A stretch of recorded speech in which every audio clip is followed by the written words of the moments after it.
Before you get too relaxed, please remember to like and subscribe. As twilight settles over the European countryside, imagine the silhouette of a castle rising against the dimming sky. Stone towers catch the last rays of sunlight, casting long shadows across valleys below. For nearly 6 centuries, these magnificent structures dominated the landscape of medieval Europe, standing as monuments to human ambition, ingenuity, and the complex societies that built them.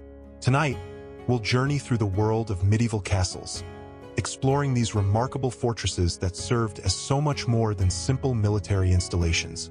Let us begin our exploration at a gentle pace, allowing the story of these ancient stones to unfold naturally. The medieval castle was many things to many people. To the lord who commanded it, the castle represented power made visible.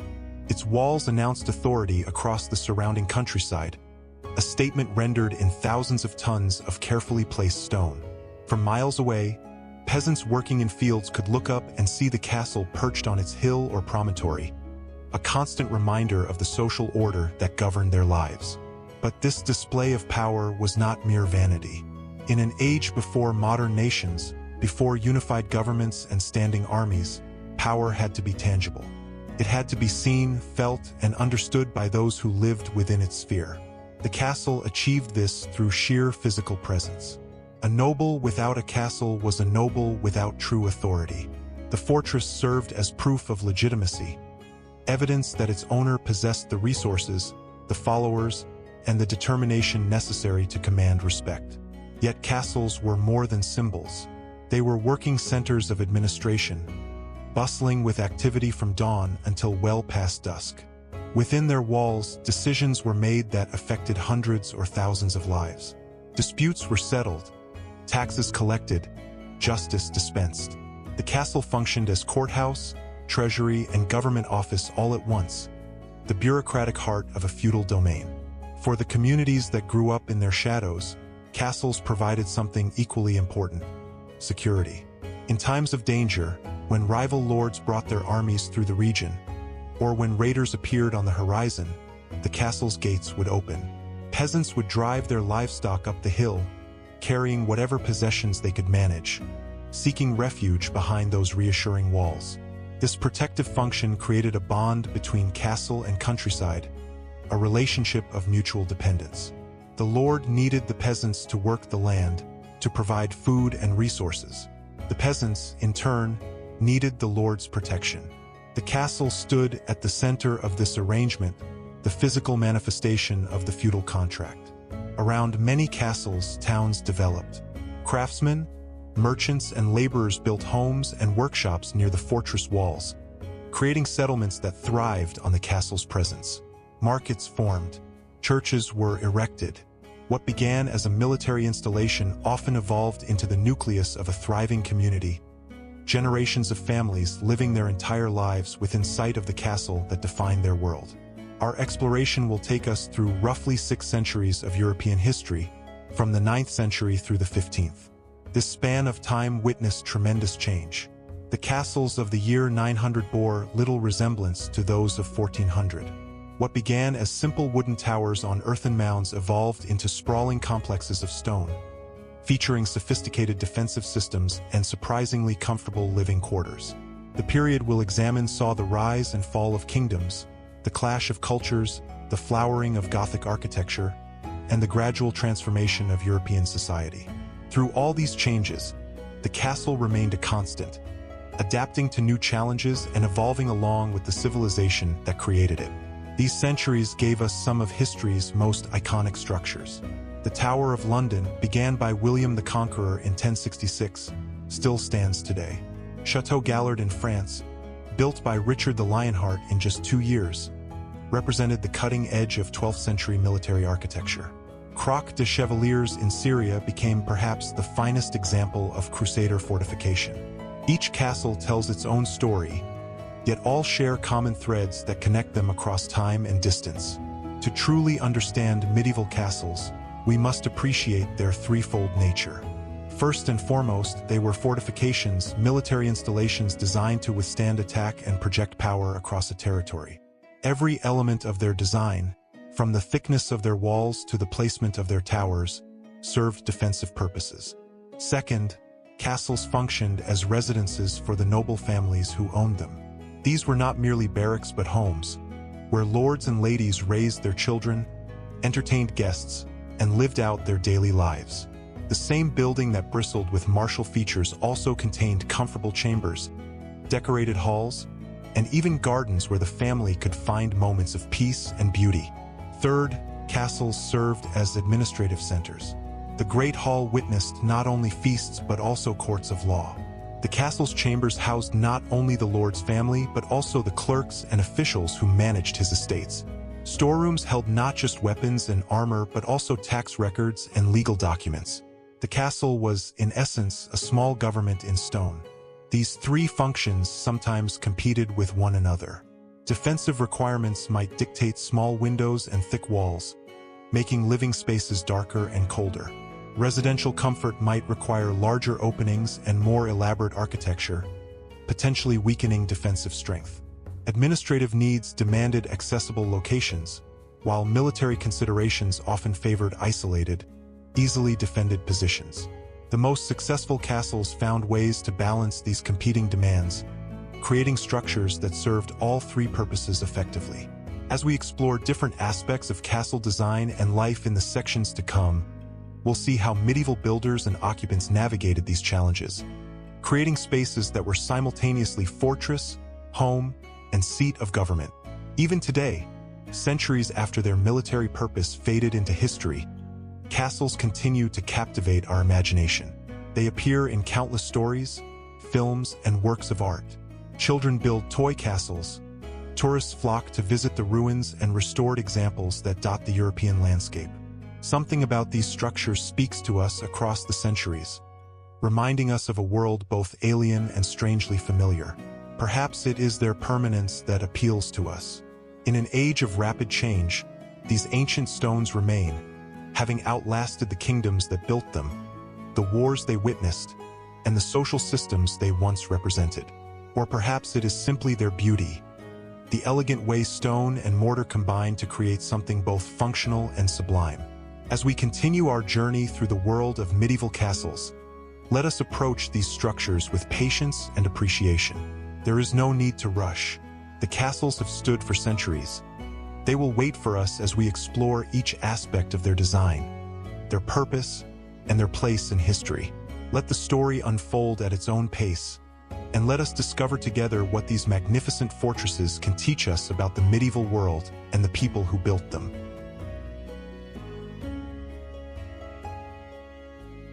To understand how the magnificent stone castles of the later Middle Ages came to be, we must first turn our attention to humbler beginnings.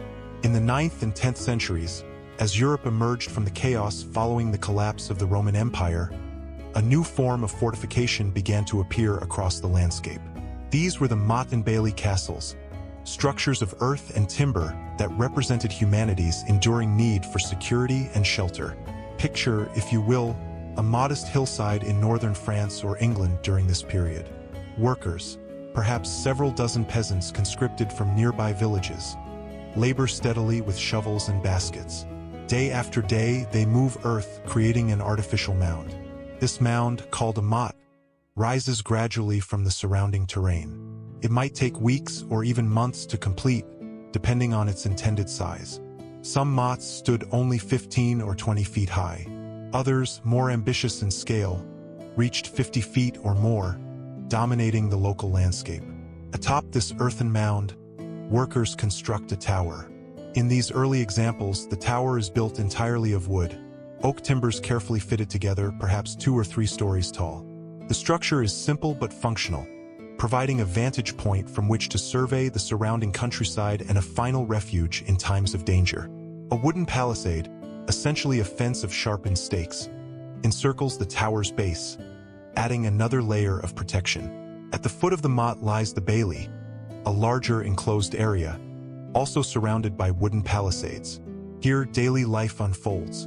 The bailey contains living quarters for soldiers and servants, stables for horses, workshops for blacksmiths and carpenters, storage buildings for food and supplies, and perhaps a small chapel. This is where most of the castle's inhabitants spend their time, ascending the motte only when necessary or when danger threatens. The entire complex, motte, tower, and bailey, can be constructed relatively quickly. Historical records suggest that some motte-and-bailey castles were erected in a matter of weeks when circumstances demanded speed. This rapid construction made them ideal for Norman lords expanding into new territories, for kings seeking to establish control over restive regions, or for nobles protecting vulnerable borders. These early castles were not meant to be permanent. Wood rots, earth settles and erodes.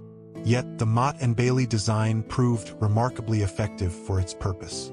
The elevated position provided crucial advantages in an age of hand-to-hand combat. Attackers faced the exhausting task of climbing the motte under a rain of arrows and stones. The height differential gave defenders a significant tactical advantage, turning even a modest force into a formidable obstacle. The concept of fortification, of course, did not originate in medieval Europe. The Romans had been master builders of defensive works, and their influence lingered long after the empire's fall.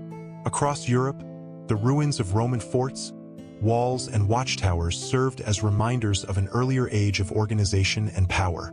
Medieval builders sometimes incorporated these ruins directly into their own fortifications, recognizing the superior quality of Roman stonework.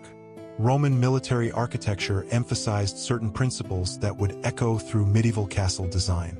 The Romans understood the importance of elevation, of clear sight lines, of multiple defensive layers. Their forts featured strong gateways, regular towers along walls, and internal layouts designed for efficient movement of troops. Medieval castle builders, whether consciously or not, absorbed these lessons from the ruins scattered across the landscape. Yet it was the Normans who truly revolutionized castle building in the 11th century. When William the Conqueror invaded England in 1066, he brought with him not just an army but an entire system of fortification. Within years of the conquest, Norman lords had erected hundreds of motte-and-bailey castles across England, transforming the landscape and cementing Norman control.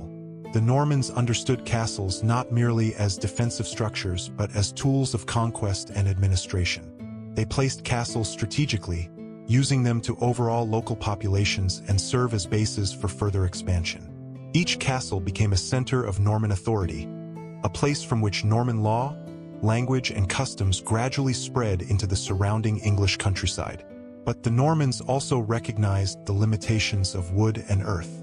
Fire posed a constant threat. A determined attacker with burning arrows could potentially destroy a wooden castle in hours. Weather gradually weakened timber structures, and wood offered less protection against the increasingly sophisticated siege weapons being developed during this period. The evolution from wooden to stone castles unfolded gradually over the 11th and 12th centuries, driven by both practical considerations and the growing wealth of European nobility. Stone offered obvious advantages. It would not burn. It provided far better protection against projectiles. It impressed visitors and intimidated enemies with its permanence and solidity. A stone castle proclaimed that its owner intended to stay, that this was not a temporary military camp, but a lasting seat of power. However, building in stone required resources that wooden construction did not. Quarrying stone was labor-intensive work. Workers would identify suitable rock formations, often limestone or sandstone, and carefully extract blocks using hammers, chisels, and wedges. Each block might weigh several hundred pounds. Transporting these blocks to the construction site demanded carts, oxen, and good roads, or alternatively, boats if water routes were available. The cost of stone construction was substantial. A modest stone keep might require years to complete and consume the revenues of a significant estate. Only wealthy nobles and royalty could afford to build entirely in stone, at least initially. Many castles show evidence of gradual transformation. A wooden tower replaced by stone, wooden palisades rebuilt as stone walls, the process unfolding over decades as resources became available. Skilled labor was equally essential. Stone masons formed a specialized class of craftsmen. Their knowledge passed down through apprenticeships. They understood which types of stone worked best for different purposes. Harder stone for corners and stress points, softer stone for decorative elements. They knew how to cut stones so they would fit together properly, how to mix mortar, how to ensure walls rose straight and true. The transition to stone also reflected changing architectural knowledge. Builders learned through experience and occasional failure how thick walls needed to be to support their own weight and resist siege weapons. They discovered how to create vaulted ceilings that would not collapse. They developed techniques for building on different types of terrain, compensating for slopes and unstable ground. Early stone keeps were often simple rectangular towers, massive and somewhat crude by later standards. The White Tower in London, begun in 1078, exemplifies this period. Its walls are 15 feet thick at the base, tapering slightly as they rise. Windows are small and sparse, making the interior dim but secure. The structure radiates strength and permanence, a statement in stone that Norman rule would endure. As the 12th century progressed, stone castle architecture grew increasingly sophisticated. Builders began incorporating lessons learned from decades of siege warfare. Towers became rounded rather than square, eliminating the vulnerable corners that siege weapons could exploit. Walls grew taller and were equipped with properly designed battlements. Gatehouses evolved from simple openings to complex defensive systems unto themselves. Perhaps no aspect of castle building required more careful thought than location. A castle poorly sited might be nearly impossible to defend, while a well-chosen position could make even a modest fortress nearly impregnable. Medieval lords and their military advisors studied the landscape carefully, considering multiple factors before breaking ground. Hills and elevated positions were naturally favored. Height provided visual range, allowing defenders to spot approaching enemies from miles away. It forced attackers to fight uphill, exhausting them before they even reached the walls. And it often meant that the castle's foundation could be anchored in bedrock rather than soft soil, providing a stable base for heavy stone walls. But not just any hill would do. The ideal position offered steep approaches from multiple directions, limiting the paths an attacking force could take. A hill with a flat summit provided space for the castle's buildings and courtyard. Access to fresh water was essential. Many castles were built near springs or included deep wells dug into the bedrock. Rivers and coastlines offered different advantages. Water served as a natural moat, far more effective than any ditch humans could dig. Rivers also provided transportation routes, allowing supplies to reach the castle by boat and enabling the lord to control river traffic and collect tolls. Coastal castles could receive reinforcements and supplies by sea even when surrounded by enemies on land. Trade routes represented another crucial consideration. A castle positioned to control a major road, a bridge, or a mountain pass could levy tolls on merchants and travelers, generating steady income for its lord. These strategic positions often became flashpoints for conflict, as rival lords recognized their economic and military value. Some castles were positioned to overlook and protect entire valleys or regions.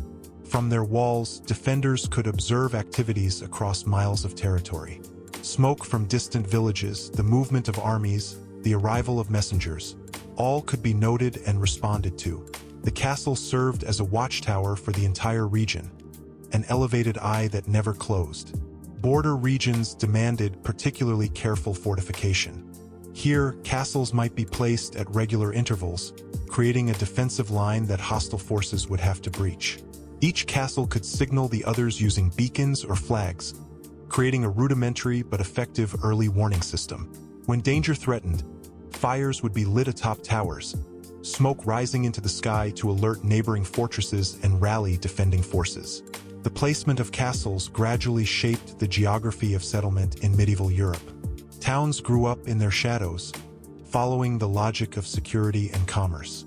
Roads evolved to connect major castles, becoming the arteries along which trade, news, and military forces moved.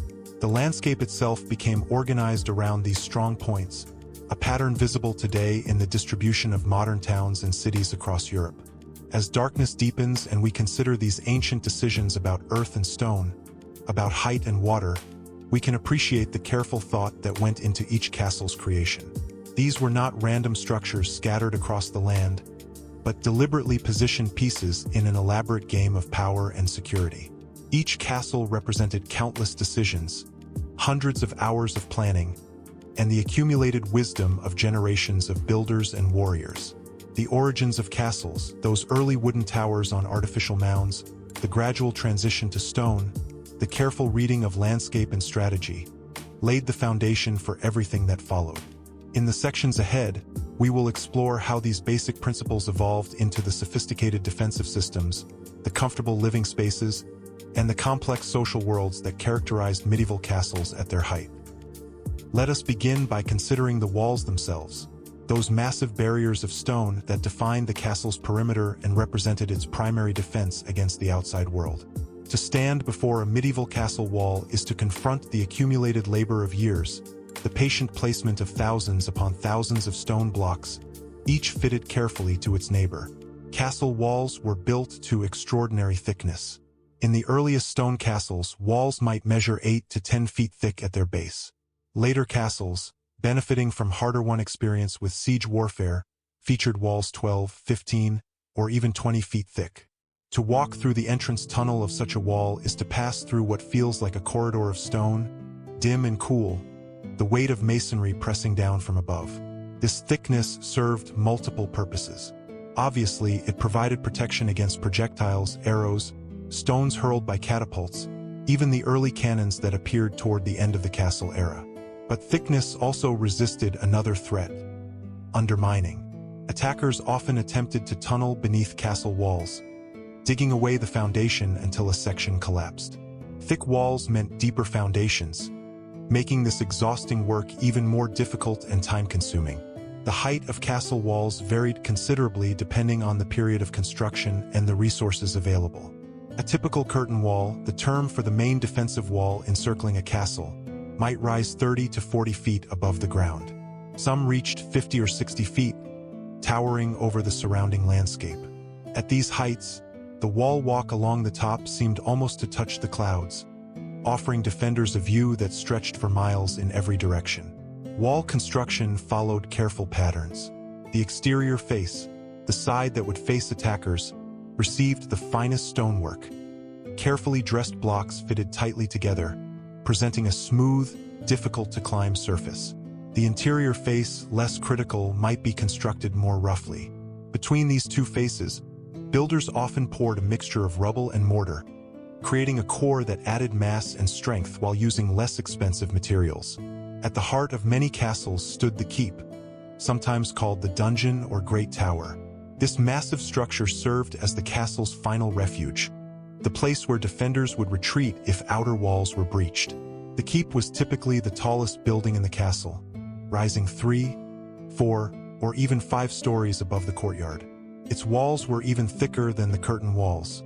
15 to 20 feet at the base was not uncommon. Early keeps were rectangular, solid blocks of masonry with relatively few openings. Entering such a keep often meant climbing an external staircase to a doorway on the second floor. The first floor, at ground level, was typically used only for storage and had no exterior entrance.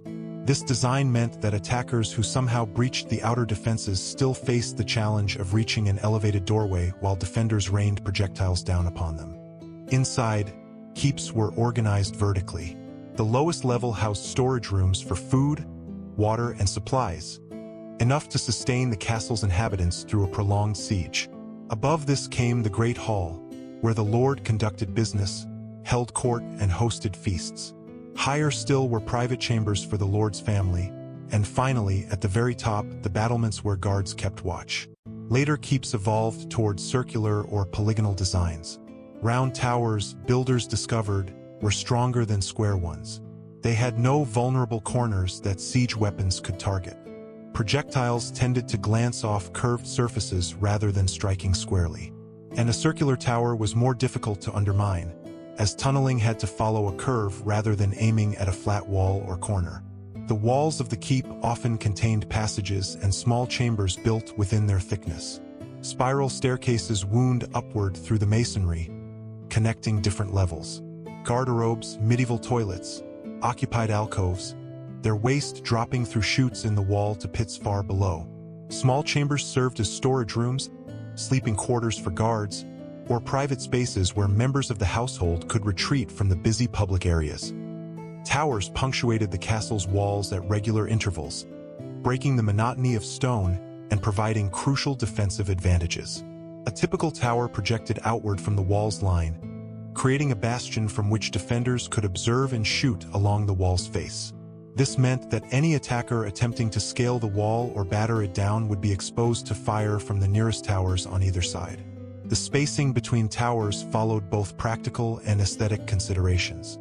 Towers needed to be close enough that defenders in one tower could provide covering fire to the neighboring towers and the wall sections between them. The effective range of a crossbow or longbow, perhaps 200 yards under ideal conditions, much less in combat, influenced these decisions. Towers might be placed 50 to 100 yards apart, ensuring overlapping fields of fire. Each tower rose higher than the adjoining walls, providing a superior vantage point. Defenders stationed in towers could see over the battlements of the walls, observe activities in the surrounding countryside, and coordinate defensive efforts across the castle. In peacetime, towers served as watch posts, their guards scanning the horizon for approaching travelers, messengers, or potential threats. The construction of towers presented significant engineering challenges. A tower's weight concentrated enormous forces on a relatively small foundation. Builders had to ensure that the ground beneath could support this weight, sometimes digging down to bedrock or driving wooden piles deep into softer soil. The tower's walls had to be carefully bonded to the adjoining curtain walls, creating a unified structure rather than separate elements that might pull apart under stress. Inside, towers typically contained multiple levels connected by spiral staircases. These staircases almost always spiraled clockwise as one ascended, a deliberate design choice.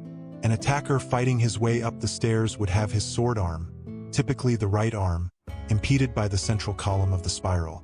A defender fighting downward faced no such impediment, a small but potentially decisive advantage. Arrow slits, those narrow vertical openings in castle walls and towers, represented one of the medieval period's elegant solutions to competing demands. Defenders needed openings through which to shoot at attackers. Yet these openings had to be small enough to prevent attackers from shooting effectively into the castle. The result was the arrow slit, narrow on the exterior face, perhaps only a few inches wide, but flaring inward to create a space where a defender could stand comfortably and aim his weapon through the opening. Arrow slits came in various designs. Simple vertical slits were common in earlier castles. Later designs added horizontal crosspieces, creating a cross shape that allowed defenders to shoot at steeper downward angles. Some arrow slits included small circular openings, optimized for early firearms as gunpowder weapons became more common. Above the walls, battlements provided protection for defenders while allowing them to fight effectively. The classic crenellated battlement, the iconic castle silhouette with alternating high and low sections, emerged from practical necessity. The raised portions, called merlins, provided cover behind which defenders could shelter while reloading weapons or avoiding enemy fire. The gaps between merlins, called crenels, allowed defenders to shoot, observe, or hurl projectiles at attackers below. Machicolations represented a refinement of battlement design.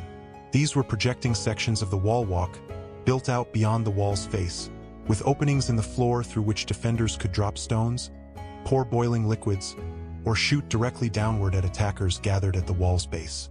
Building a machicolation required sophisticated stonework. The projecting structure had to be supported by corbels, stone brackets built into the wall below, strong enough to bear the weight of the machicolation and the defenders stationed upon it. The wall walk itself, the path that ran along the top of the walls behind the battlements, was typically 6 to 8 feet wide, enough for two armed men to pass each other comfortably. In many castles, the wall walk was roofed, at least in sections, providing defenders with shelter from weather and from enemy arrows arcing over the walls. A wooden roof, though vulnerable to fire, could be quickly repaired. Some castles featured stone vaulting beneath sections of the wall walk, creating fireproof passages. Not every castle had a moat, but for those that did, this water-filled ditch provided both practical defense and powerful psychological effect.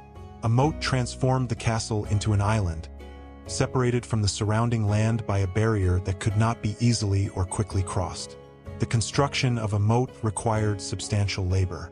Workers dug a deep trench around the castle's perimeter, perhaps 20 or 30 feet wide, 10 or 15 feet deep. In locations where the water table was high, the moat might fill naturally with groundwater. In other cases, nearby streams had to be diverted to keep the moat filled, requiring dams, channels, and careful attention to water flow. The moat served multiple defensive purposes. Most obviously, it prevented attackers from simply walking up to the castle walls with ladders or battering rams. They would first have to cross the water, exposing themselves to defensive fire while struggling with their equipment. Siege towers and other large engines of war became far more difficult to deploy against a castle protected by a moat. But moats also countered the threat of undermining. Tunneling beneath a water-filled moat was nearly impossible. Any tunnel would flood as soon as it reached the water level. This forced attackers to attempt more direct assaults, playing to the castle's defensive strengths. The water in a moat was typically stagnant and, over time, became quite foul. This was not entirely accidental.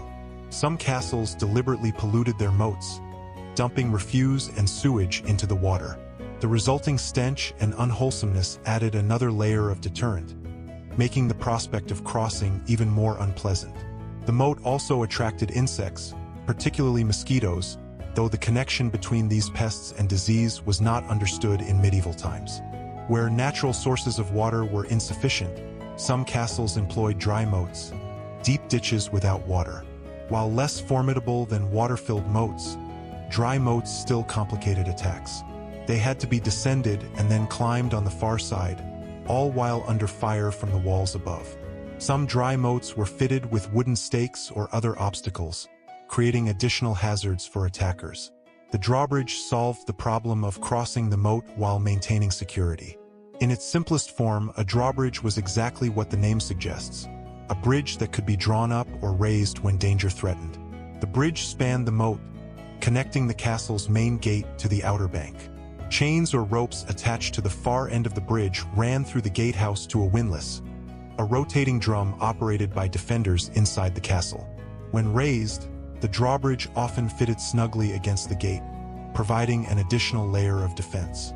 The underside of the bridge, now facing outward, might be fitted with iron plates or studs, making it effectively part of the gatehouse's defenses. Attackers who somehow destroyed the gate still faced the raised drawbridge, a formidable barrier in its own right. Later drawbridges became more sophisticated. Some pivoted on central points rather than lifting from one end, creating a seesaw effect. Others employed counterweights, making them easier to raise quickly in emergencies. The mechanics of drawbridge operation became increasingly refined, with some designs allowing small groups of guards to raise bridges that weighed several tons. For daily use, many castles also maintained fixed bridges or fords across their moats, positioned some distance from the main gate.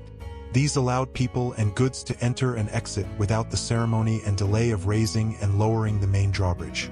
However, these secondary crossings could be defended separately if needed, and some could be demolished quickly if the castle came under siege.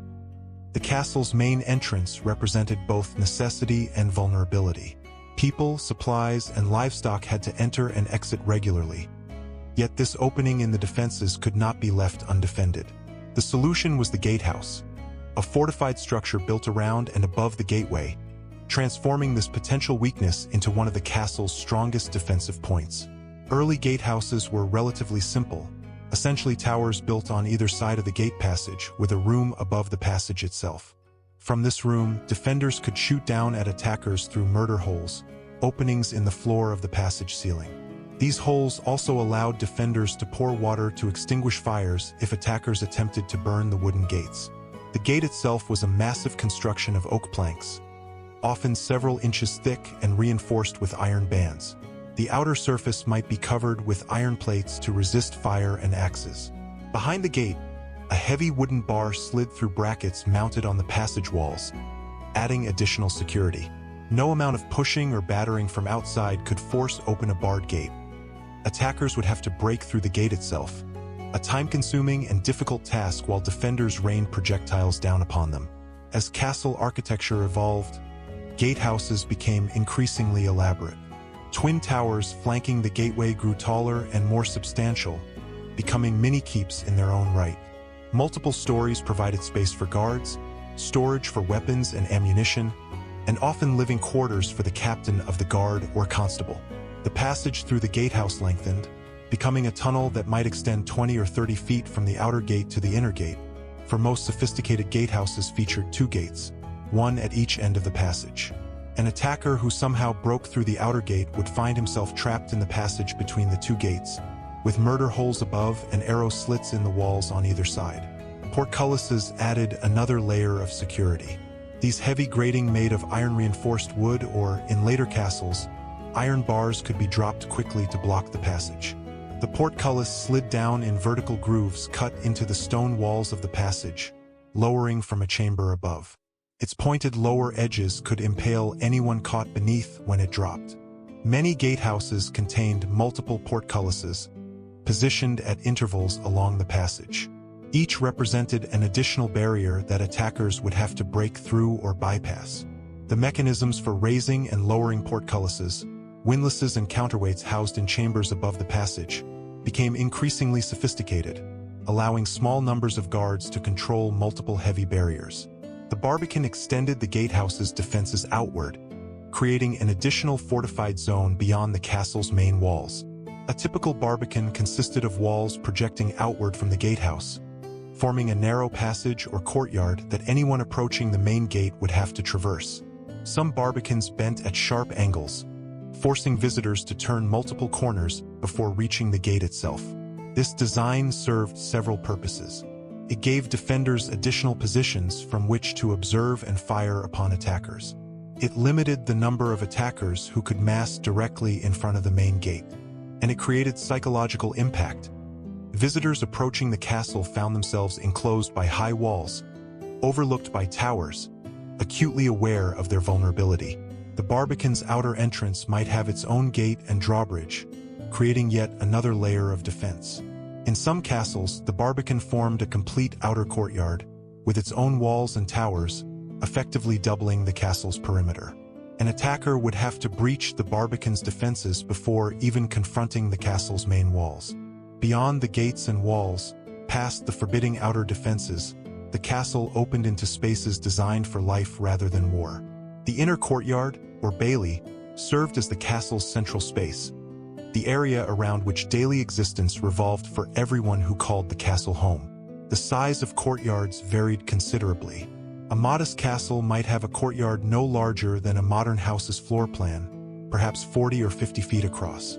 Grand castles boasted courtyards that could accommodate hundreds of people, with enough space for multiple buildings, gardens, and open areas for gatherings and ceremonies.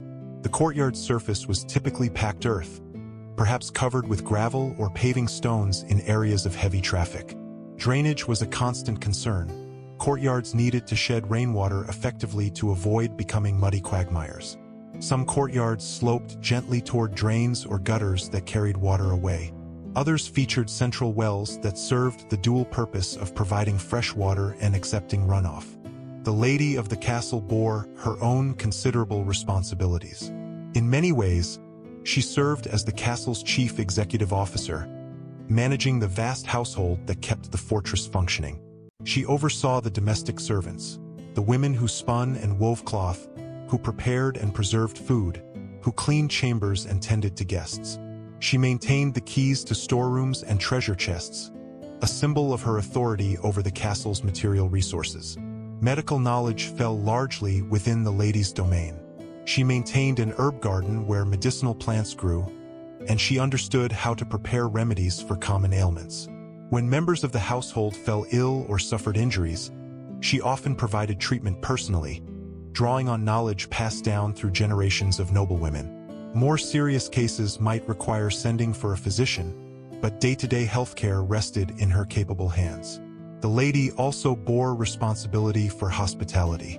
Guests arrived frequently, traveling nobles, knights in the Lord's service, merchants, pilgrims, messengers. Each had to be housed, fed, and entertained according to their status. The lady ensured chambers were prepared, meals planned, and the household ready to receive visitors with the grace and generosity expected of nobility. Education of children occupied much of the lady's time and thought. Noble children, especially in their early years, spent most time with their mother and her attendants. The lady oversaw their religious instruction, their learning of letters and numbers, and their introduction to the manners and customs of their class.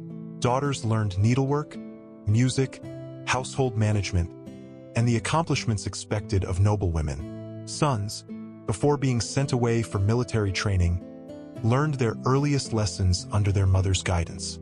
Noble clothing reflected status through quality and complexity. The lord might wear tunics of fine wool or silk, dyed in rich colors, blues from woad, reds from madder or expensive kermes, purples reserved for the highest nobility. Fur trimmings adorned winter garments. Squirrel, fox, or for the wealthiest, ermine. Gold thread embroidered hems and cuffs. Each outfit represented significant expense and proclaimed its wearer's position in society. The ladies' garments were equally elaborate. Long gowns of wool or silk, often in layers, created the fashionable silhouette of the period. Sleeves were long and sometimes trailed to the floor. Belts of leather or fabric, adorned with metalwork, cinched at the waist. Veils and wimples covered the hair, as modesty dictated for married women. Jewelry, rings, brooches, necklaces, added both beauty and portable wealth.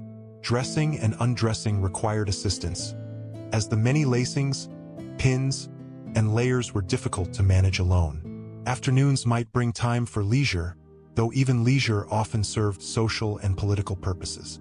Hunting was a favored pastime for lords, providing both sport and fresh meat for the table. Hawking, hunting with trained falcons, was particularly associated with nobility, and a fine hawk was a treasured possession. These activities also offered opportunities to entertain guests and strengthen bonds with vassals and allies. Ladies engaged in needlework, creating both practical and decorative textiles. Embroidery adorned religious vestments, decorated household linens, and produced tapestries that added both beauty and warmth to stone chambers.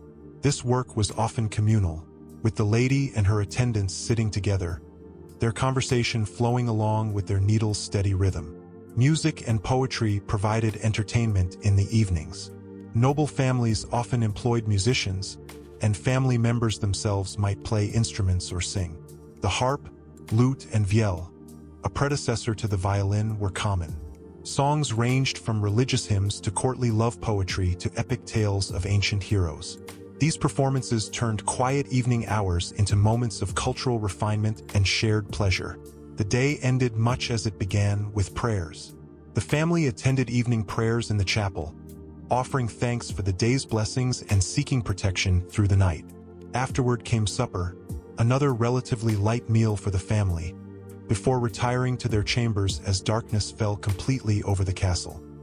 While the noble family lived lives of relative privilege, the castle's functioning depended on the labor of dozens or even hundreds of servants and peasants. These men and women formed the foundation upon which noble life rested, their daily work making possible the castle's operations, defense, and prosperity. The castle household included numerous specialized servants. The chamberlain managed the lord's private chambers and personal effects, a position of trust and considerable responsibility. The butler oversaw the castle's beverages, wine, ale, and mead stored in cellars and served at meals. The pantler managed the pantry and bread supply, ensuring the household's basic sustenance. Each position represented not just labor but skill and responsibility, and those who held them often enjoyed status within the servant hierarchy. Kitchen servants worked long hours in hot, smoky conditions. Cooks prepared the elaborate meals expected at a noble table, directing scullions who cleaned pots and carried water, turnspits who rotated meat over fires, and numerous helpers who chopped vegetables, plucked fowl, and performed the 1,000 tasks necessary to produce daily meals for a large household. The kitchen operated from before dawn until after dark, feeding not only the lord's family but also household servants, guards, and guests. Grooms cared for the castle's horses, essential animals in medieval society. They fed and watered the horses, cleaned stables, groomed the animals, and tended to their hooves and health. Skilled grooms could calm nervous horses, recognize early signs of illness, and ensure that mounts were ready when needed. The head groom occupied a position of some importance, as the lord's military effectiveness and ability to travel depended on well-maintained horses. Laundresses washed the household's linens and clothing, labor-intensive work in an age without running water or modern cleaning agents. Water had to be heated over fires, clothes scrubbed against stones or washboards, heavy wet fabric wrung out and hung to dry.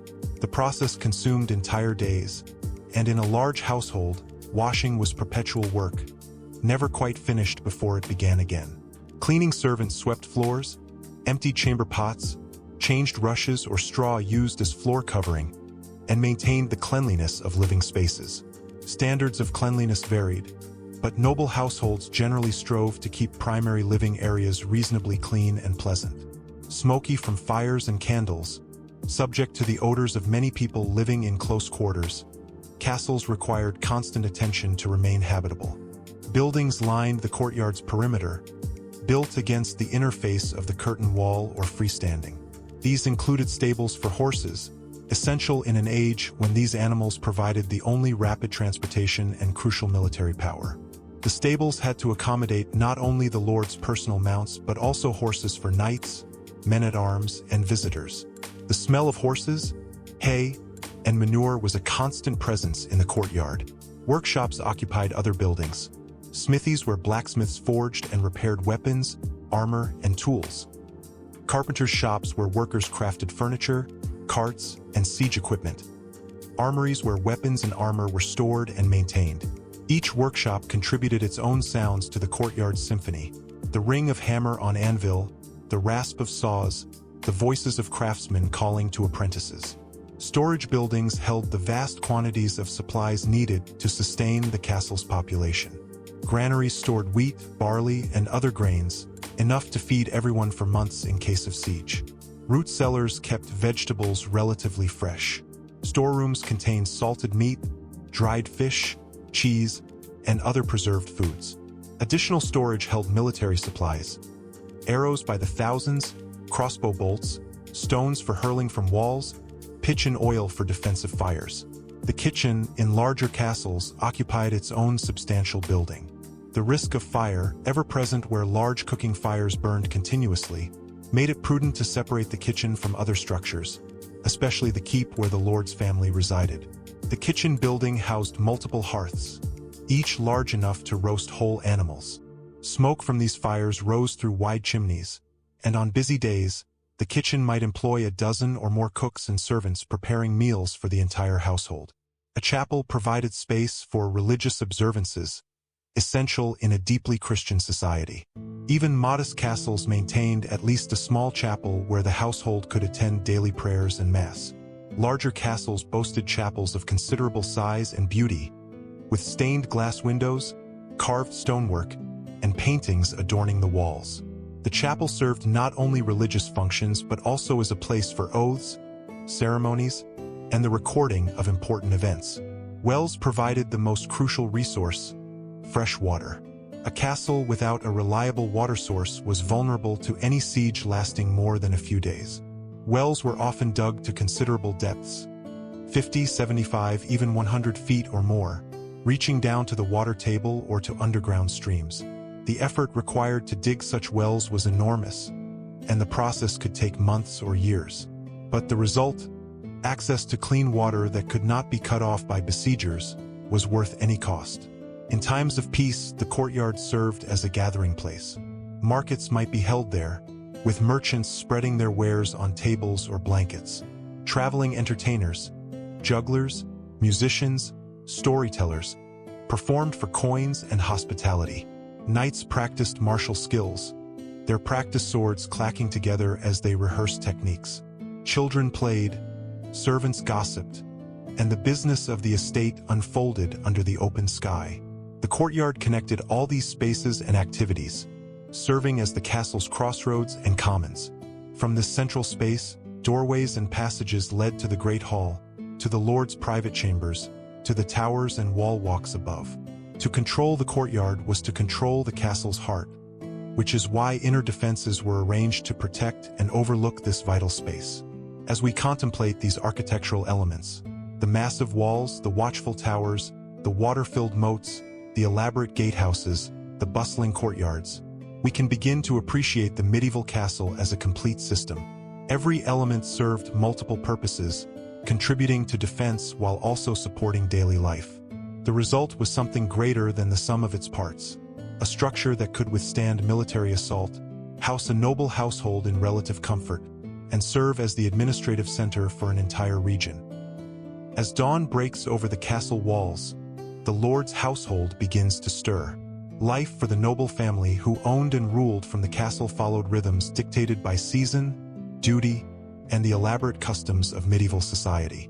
To understand the castle fully, we must step inside these rhythms and observe how days unfolded for those at the top of the feudal hierarchy. The lord himself rose early, often at first light. In an age without electric lighting, daylight was precious and not to be wasted. A body servant assisted with dressing, a more complex task than one might imagine. Even daily clothing involved multiple layers.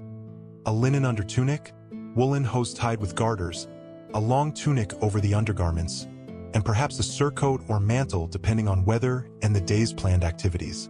Each garment had to be properly arranged, each lace and tie secured. Morning began with prayers.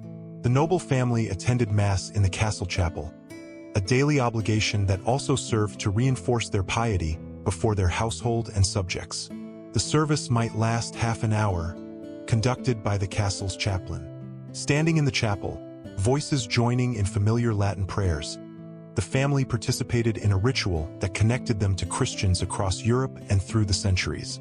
After Mass came the morning meal, though this was typically a light affair, perhaps bread, cheese, and watered wine or ale. The substantial meal of the day would come later, in the late morning or early afternoon. Breaking their fast, the family might gather in a private chamber rather than the great hall, enjoying a brief moment of intimacy before the public duties of the day began. The Lord's morning hours were consumed by administrative work. Petitioners arrived seeking justice, permission, or favor. Disputes had to be settled, arguments over land boundaries, accusations of theft, conflicts between vassals. The Lord sat in judgment, listening to testimony, consulting with advisors, rendering decisions that carried the force of law within his domain. This was not ceremonial work but the real business of feudal governance, requiring attention to detail, memory of precedent, and political acumen. Messengers came and went, bringing news from neighboring estates, from the king's court, from abroad. Letters had to be read and answered. The lord, if literate, and increasingly nobles ensured they could read and write, might pen responses himself. Otherwise, he dictated to a clerk while the scribe's pen scratched across parchment, forming the elegant script of official correspondence. Financial matters demanded attention. The castle and its surrounding estates generated income from multiple sources: rents from peasant farmers, fees from mills and markets, taxes and tolls, income from the lord's own agricultural lands. But expenses were equally numerous. Maintaining the castle and its garrison, purchasing supplies, paying servants and officials, fulfilling obligations to overlords, funding the household's considerable needs. Stewards presented accounts, and the lord had to understand and approve the financial state of his holdings. Some servants lived within the castle, sleeping in hallways, in the great hall after the tables were cleared, or in small chambers near their work areas. Others lived in the village or town outside the castle walls, arriving each morning to perform their duties. Pay varied widely depending on skill and responsibility, but most received combination of wages, meals, and sometimes clothing or lodging as compensation. Peasants who worked the lord's agricultural lands typically lived outside the castle, in villages scattered across the estate. Their relationship with the castle was defined by feudal obligations. They owed the lord labor, working his fields for a specified number of days each year. They owed him a portion of their own harvests. They owed fees for using the lord's mill to grind grain, his oven to bake bread, his winepress to crush grapes. In return, the lord provided protection. When danger threatened, peasants could retreat within the castle walls, bringing their families and whatever livestock they could drive before them. The lord's court provided justice, settling disputes and punishing crimes. And the lord's patronage might provide opportunities. A particularly talented peasant's son might enter the lord's service, beginning a climb up the social ladder. Daily life for peasants followed agricultural rhythms. Spring meant plowing and planting, long days guiding ox-drawn plows through heavy soil. Summer brought weeding, tending animals, and harvesting hay. Autumn meant the grain harvest, backbreaking work that had to be completed before weather turned. Winter offered relative rest, though animals still required care and there were always tasks. Repairing tools, weaving, spinning, preparing for the cycle to begin anew. Peasant clothing was simple and practical. Men wore tunics and hose of rough wool or linen, sometimes a hood or simple cap. Women wore long dresses, aprons, and head coverings. Colors were generally natural or dyed with common, inexpensive materials: browns, grays, dull greens. Shoes, when worn, were simple leather affairs. Many peasants went barefoot in warmer weather, saving their shoes for winter or special occasions. Peasant diet centered on bread, coarse bread made from barley, rye, or maslin, a mixture of grains. Pottage, a thick vegetable stew, appeared at most meals. Beans, peas, onions, and cabbage filled out the diet. Meat was rare, perhaps appearing on feast days or when an aging animal had to be slaughtered. Eggs and cheese supplemented when available. Ale, weak by modern standards, provided safer drinking than often contaminated water. Peasant homes in the villages were simple structures. Most consisted of a single room where the entire family ate, worked, and slept. Walls were wattle and daub, woven sticks plastered with mud and straw. Roofs were thatched with straw or reeds. A central hearth provided heat and cooking fire, smoke finding its way out through a hole in the roof or simply seeping through the thatch. Furniture was minimal, perhaps a table, some stools, straw mattresses for sleeping. Despite hardships, peasant communities developed their own rich social lives. They gathered for planting and harvests, helping each other with large tasks. They celebrated religious holidays, major events in the church calendar providing breaks from labor and opportunities for communal festivities. Marriages, births, and deaths brought communities together in observance and support. Life was hard, but it was lived among family and neighbors, within familiar rhythms and routines. The castle's military function rested on its garrison, the knights, men-at-arms, and common soldiers who defended its walls and fought in its lord's wars. These men lived lives dedicated to martial prowess, their training and duties shaping their daily existence. Knights occupied the highest rank among warriors. To be dubbed a knight meant entering a brotherhood that crossed borders and languages, a fraternity defined by shared values of courage, loyalty, and martial skill. Knights were typically of noble birth, though exceptional commoners might occasionally be elevated to knighthood through extraordinary service. A knight's training began in childhood. Boys of noble birth, often as young as 7 or 8, were sent to other noble households to serve as pages. They learned basic courtesy, how to serve at table, how to care for horses and equipment. Around age 14, a page became a squire, directly serving a knight and beginning serious martial training. The squire accompanied his knight everywhere, caring for the knight's horses, maintaining his armor and weapons, even assisting him in donning armor before battle. In return, the knight trained the squire in swordplay, lance work, horsemanship, and the countless skills required for mounted combat. The training was rigorous and sometimes dangerous. Practice weapons were blunted, but injuries were common. In his late teens or early 20s, if he had proven worthy, the squire was knighted in a ceremony that might be simple or elaborate depending on circumstances.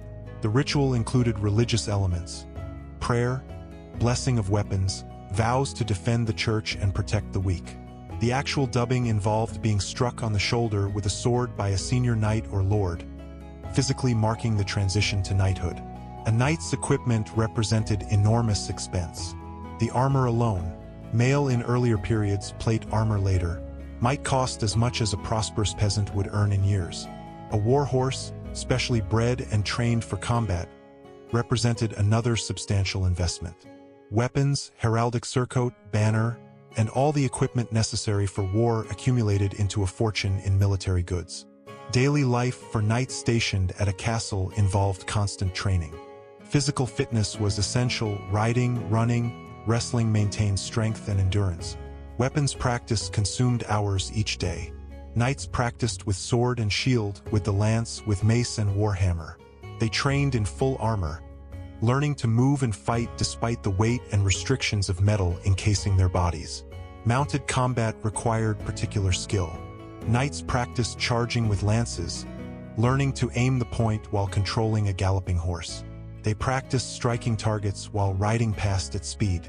They learned to fight from horseback with sword or mace, keeping their seat while swinging weapons. The quinton, a rotating target mounted on a post, provided practice for lance work, spinning around to strike a knight who failed to hit it squarely. Men-at-arms formed the next tier of the military hierarchy. These professional soldiers, typically not noble-born, nevertheless made warfare their career. They were better trained and equipped than common soldiers, often wearing mail or partial plate armor and wielding quality weapons. Many served as mounted soldiers, though not with the heavy armor and horses of true knights. Men-at-arms might serve a lord for years, forming the core of his military retinue. They received regular pay, equipment, and often land grants in return for their service. Some rose through the ranks to positions of authority, captain of the guard, constable, or other positions of military responsibility. Their expertise and loyalty made them valuable to any lord. Common soldiers formed the bulk of most garrisons. These men might be drawn from the lord's peasants, serving required periods of military duty. Others were hired as needed, selling their sword arms for pay. Their equipment varied widely. Some might have mail shirts or leather armor, others only padded gambesons or simple tunics. Weapons included spears, swords, axes, bows, and crossbows. Training for common soldiers was less intensive than for knights, but still necessary. They learned basic weapons handling, how to form defensive lines with spears, how to respond to commands in battle. Archers practiced constantly, as skill with bow or crossbow required years to develop and regular practice to maintain. A garrison's archers represented a significant portion of its defensive capability. Garrison duty followed regular routines. Guards walked the walls day and night, watching for approaching travelers or threats. Others maintained equipment, caring for weapons and armor to prevent rust and damage. Training sessions occurred daily. Soldiers stood ready to respond to alarms, to man defensive positions, to sally forth if the castle came under attack. Living quarters for soldiers were communal and simple. Knights might have private chambers, especially those of higher rank. Men-at-arms often shared rooms, several to a chamber. Common soldiers slept in barracks, on straw mattresses or simple cots arranged in rows. Privacy was minimal, personal possessions few. Meals for the garrison were substantial but plain. Soldiers needed significant calories to maintain their strength for training and fighting. Bread, pottage, meat when available, cheese, and plenty of ale sustained them. The castle had to maintain sufficient stores to feed its garrison indefinitely in case of siege, so food storage and management were constant concerns. Camaraderie developed among soldiers who lived and trained together. Shared hardships and dangers forged bonds. Veterans mentored newer soldiers, passing on hard-won knowledge. In quieter moments, soldiers diced, played board games, told stories, and found what entertainment they could. Their lives were hard, often short, but lived among brothers in arms who understood their world. The Great Hall came alive on feast days, transformed from administrative space to venue for celebration and display. Feasts marked important occasions, religious holidays, weddings, treaties, visits from important guests. These events showcased the Lord's wealth and generosity, while strengthening social bonds within the household and beyond.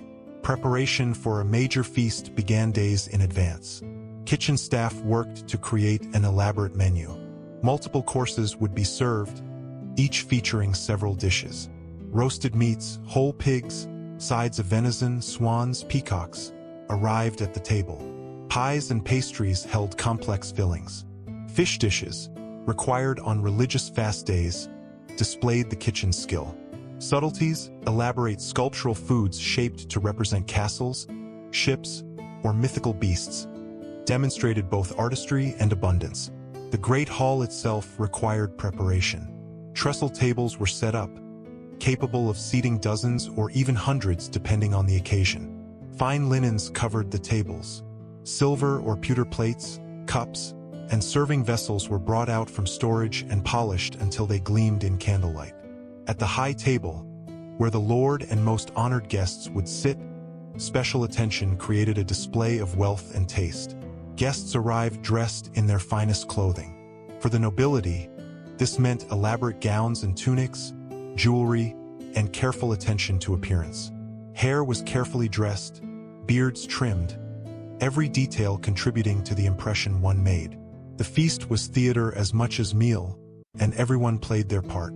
The meal began with the ceremonial washing of hands. Servants circulated with ewers of water and towels, allowing diners to cleanse their hands before eating. Since most food was eaten with fingers, this was practical as well as ceremonial.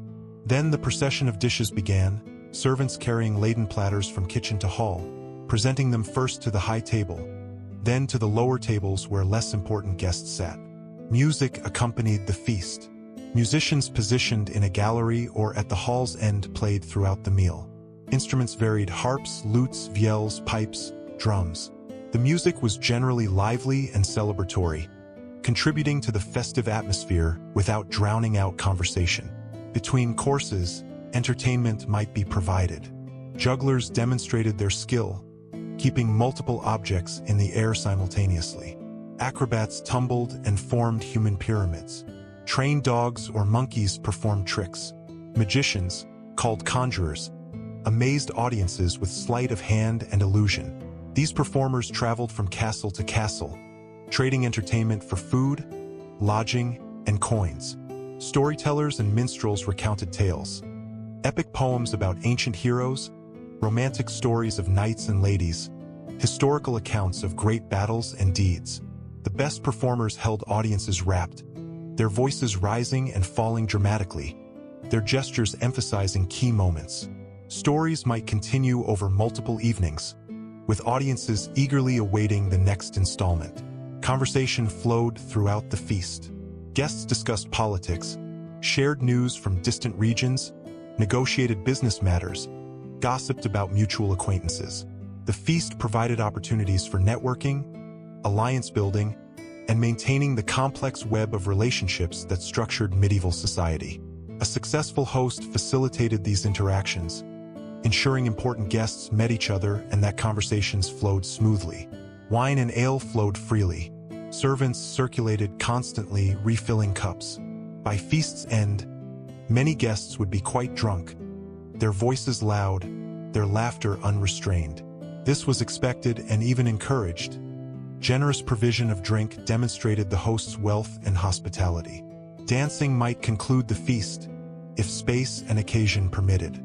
Simple circle dances where participants held hands and moved to music were common. More complex dances featured specific steps and patterns. Dancing provided opportunity for young people to interact, for alliances to be formed or reinforced through the symbolic partnering of dance. Feasts lasted hours, sometimes extending late into the night. Eventually, guests would retire to assigned chambers, while servants began the massive task of cleaning up. Tables were cleared and disassembled, floors swept, dishes washed.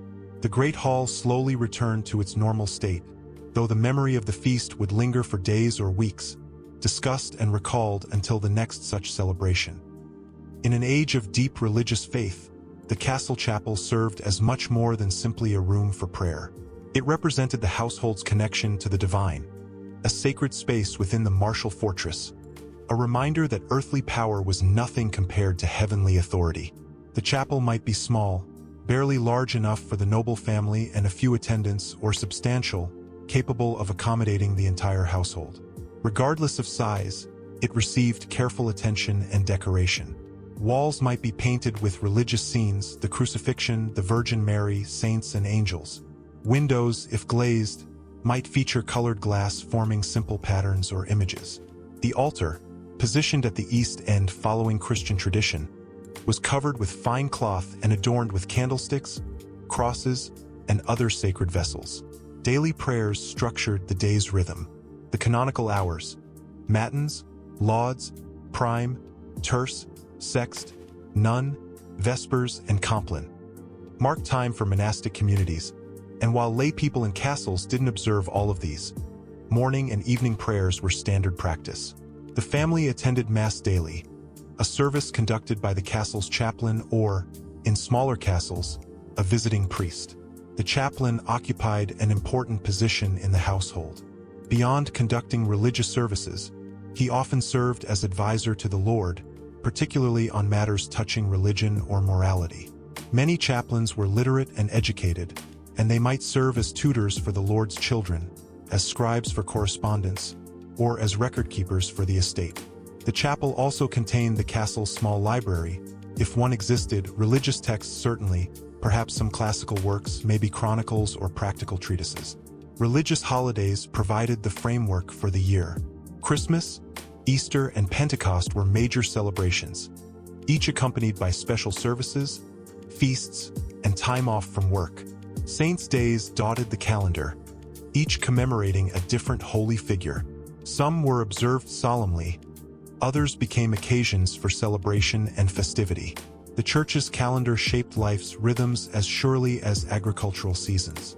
Confession and penance formed regular spiritual practice. The chaplain heard confessions, offering absolution for sins and assigning penances, prayers to be said, fasts to be observed, acts of charity to be performed. For serious sins, pilgrimage might be prescribed, sending the penitent to distant shrines to seek forgiveness and demonstrate contrition. The chapel also witnessed important life events. Baptisms brought new souls into the Christian community, with the entire household typically attending to witness and celebrate. Marriages, at least for the noble family, were blessed in the chapel, uniting not just two individuals but often two families or even political entities. The dying received last rites, priests administering the sacraments to prepare souls for the journey beyond death. Religious relics, if the castle possessed any, were treasured possessions. A fragment of a saint's bone, a piece of the true cross, a vial of holy oil. These objects connected the castle to the wider Christian world and to heaven itself. Relics were believed to possess miraculous powers, capable of healing illness, protecting against evil, ensuring victory in battle. A castle with notable relics might become a pilgrimage destination, bringing both prestige and income. The castle's religious life extended beyond the chapel itself. Crosses might be mounted at various points on the walls. Images of saints occupied niches. Prayers were said before meals, at the beginning of councils, before departing on journeys. Religion permeated daily existence, a constant presence that shaped thought and action. Charity was understood as religious duty. The Lord was expected to show generosity to the poor, particularly on religious holidays. Surplus food from the castle's kitchens might be distributed at the gates. Alms were given to beggars. Pilgrims received hospitality. This charity served both practical and spiritual purposes. It helped those in need while also demonstrating the Lord's piety and hopefully earning divine favor. As night settles over the castle once more, we can reflect on the varied lives unfolding within its walls. From the Lord and Lady managing their vast responsibilities, to the servants whose labor kept the household functioning, to the soldiers who defended the walls, to the chaplain who guided souls, each person played their part in the castle's complex society. Daily life in these stone fortresses was never idle, never simple, but rather a constant flow of work, duty, celebration, and devotion that gave meaning and structure to medieval existence. When we think of castles and warfare, our minds might conjure images of dramatic battles, of storming walls and heroic last stands.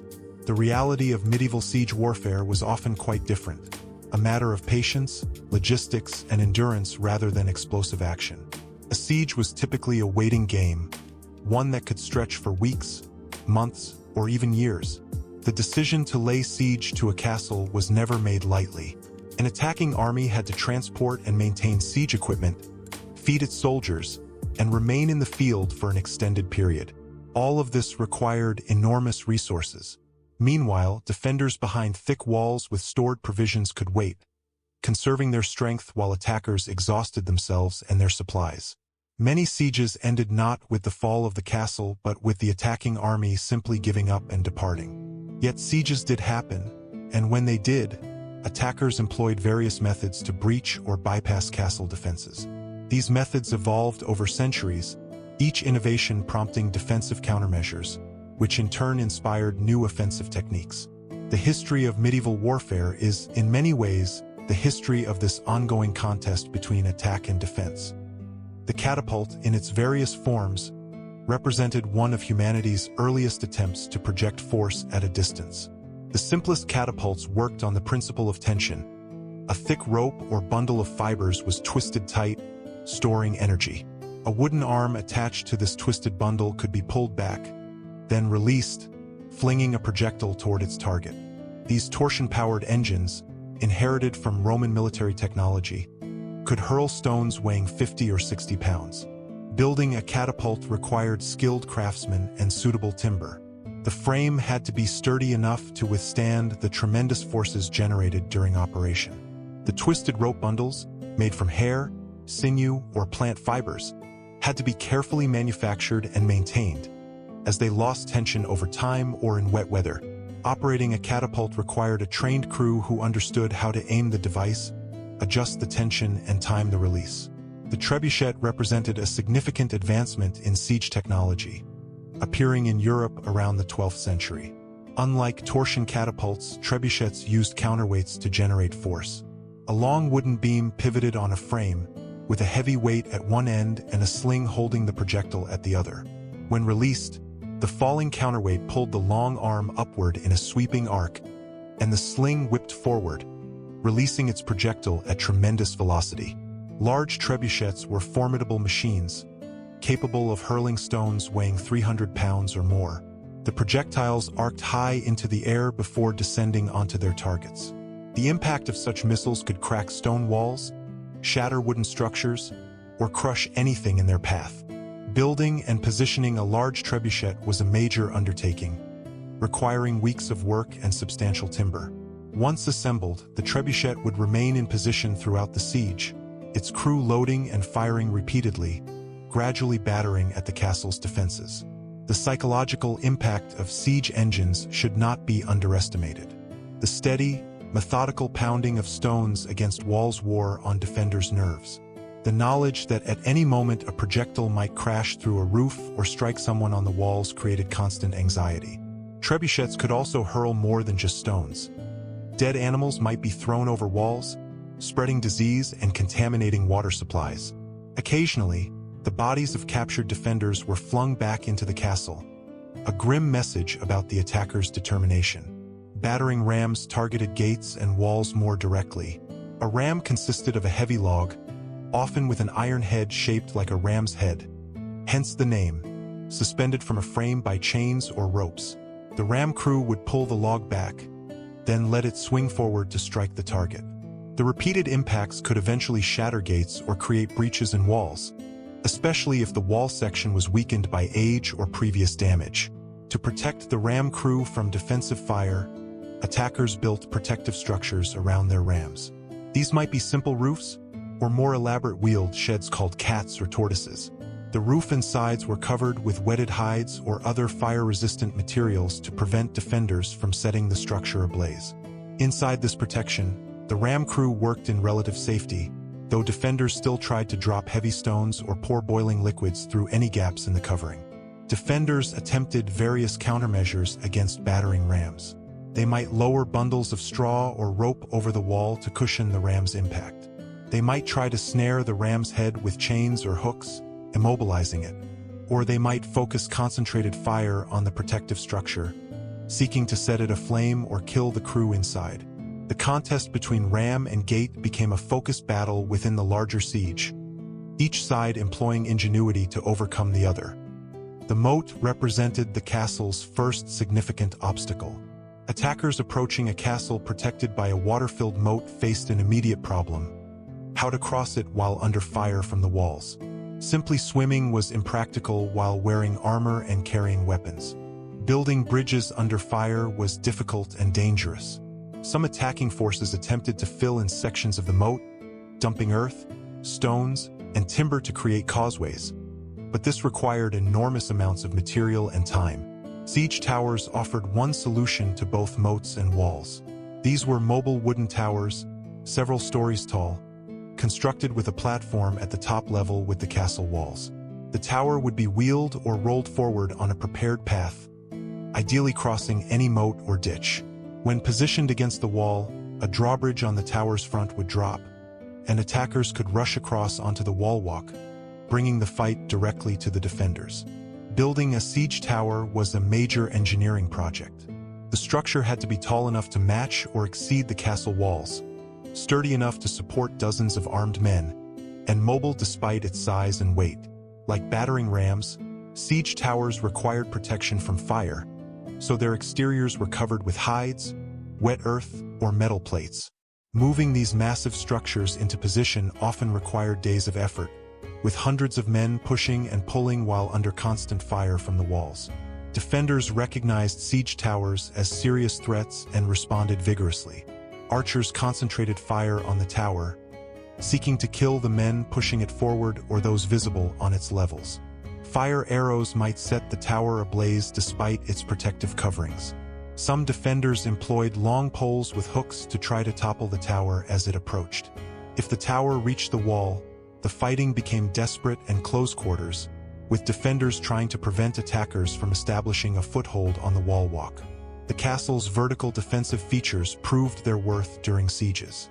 Murder holes in gatehouse ceilings allowed defenders to drop stones, shoot arrows, or pour boiling water onto attackers trapped in the passage below.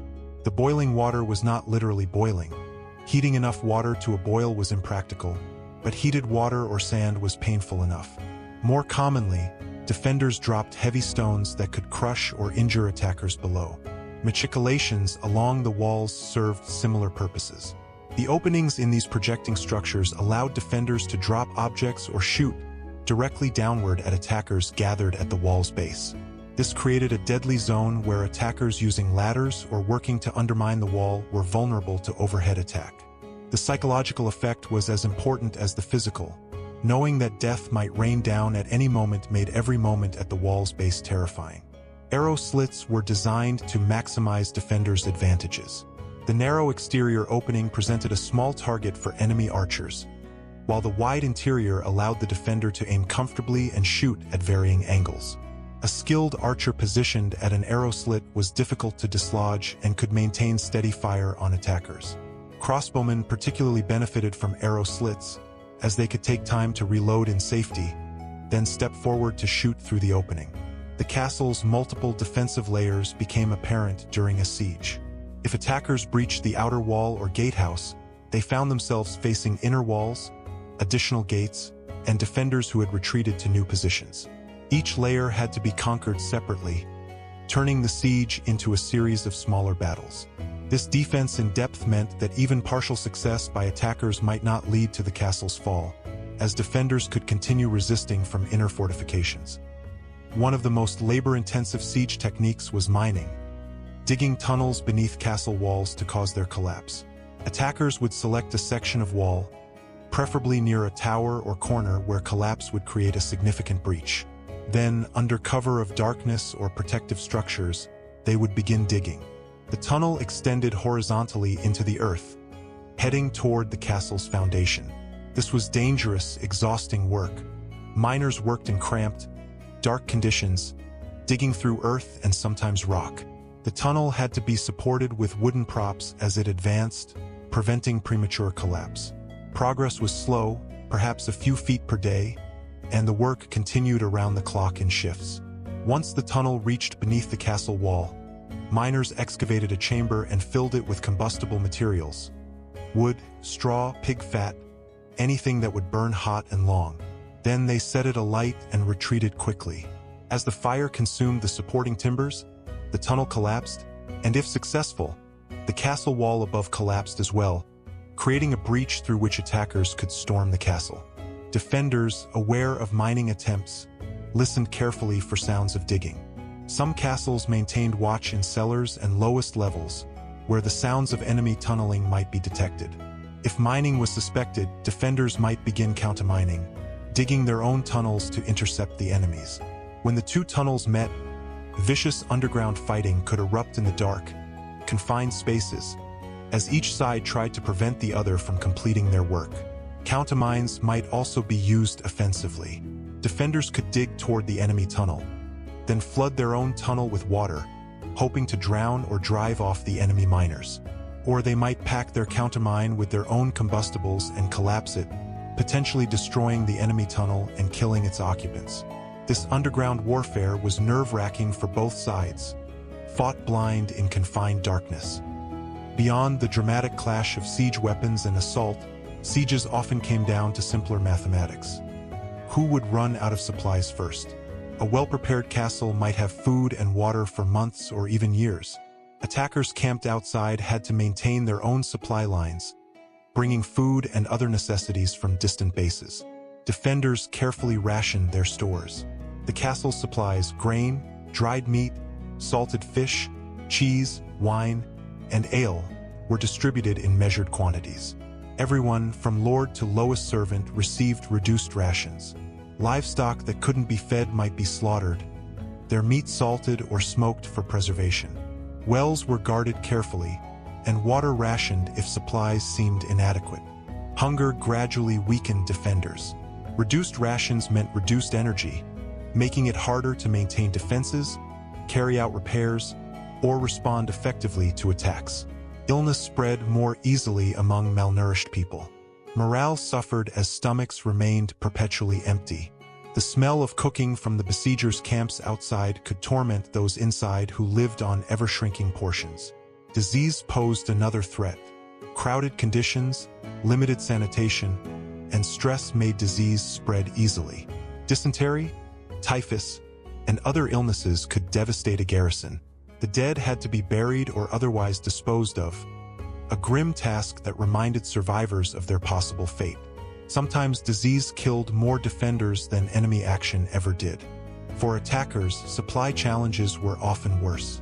An army might number hundreds or thousands of men, each requiring food daily. Horses needed even more fodder. Maintaining supply trains across hostile territory, particularly during winter or rainy seasons when roads became impassable, could prove impossible. Attackers also faced disease, often worse than defenders, as their camps lacked even the basic sanitation of the castle.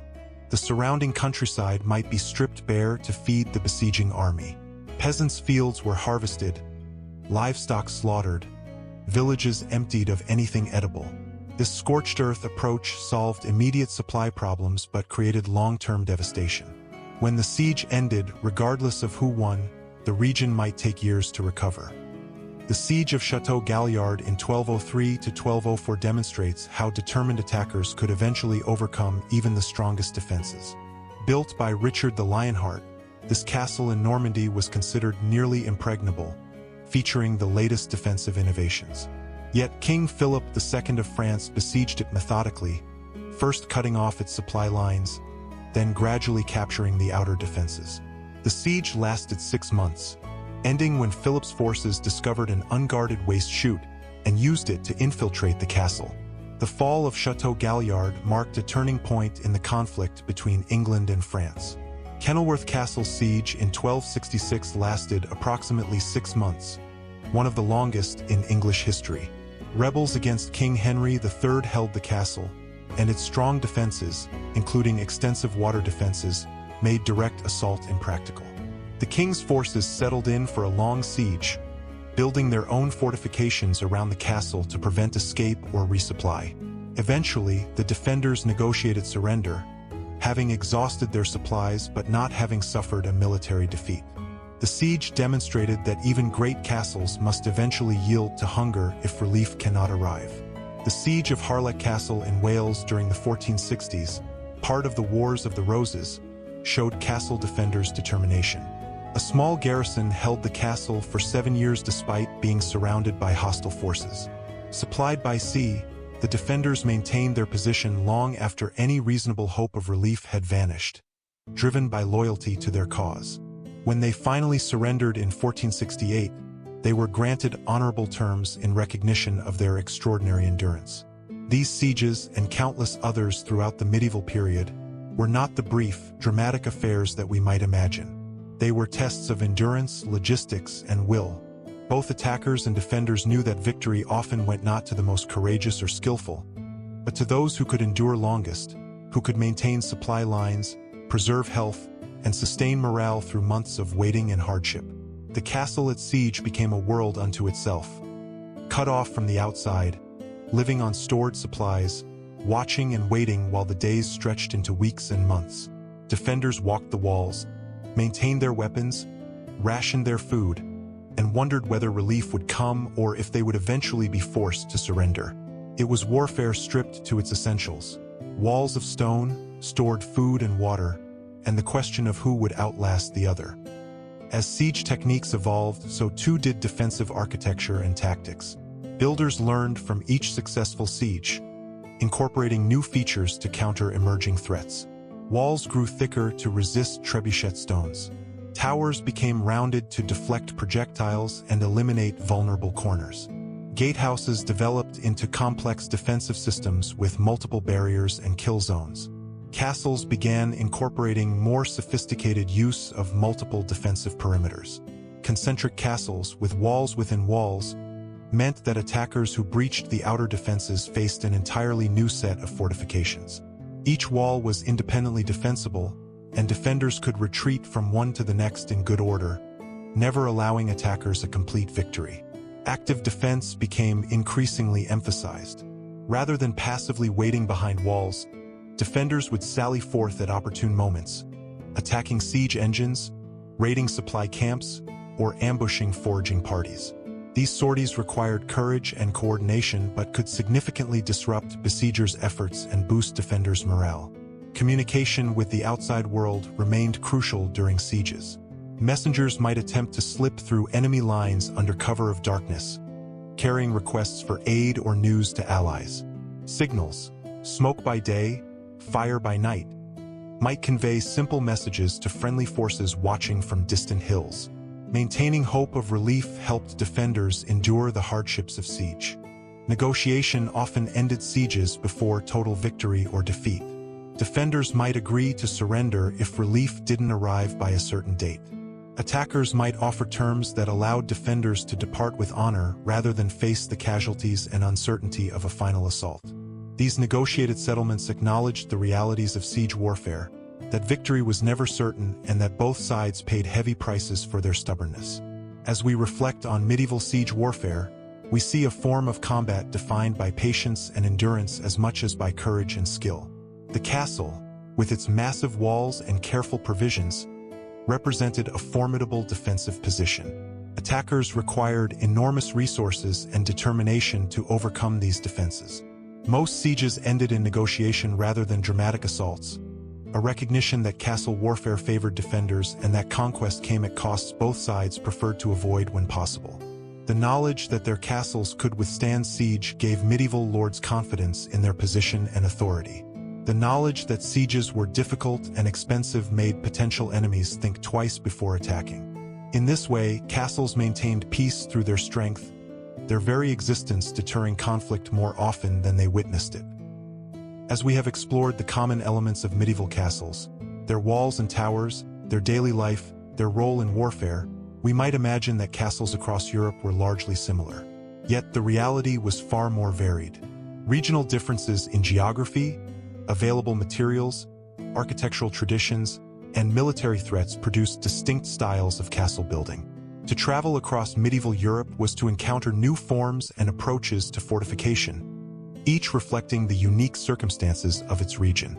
These variations were not merely aesthetic. They emerged from practical responses to local conditions.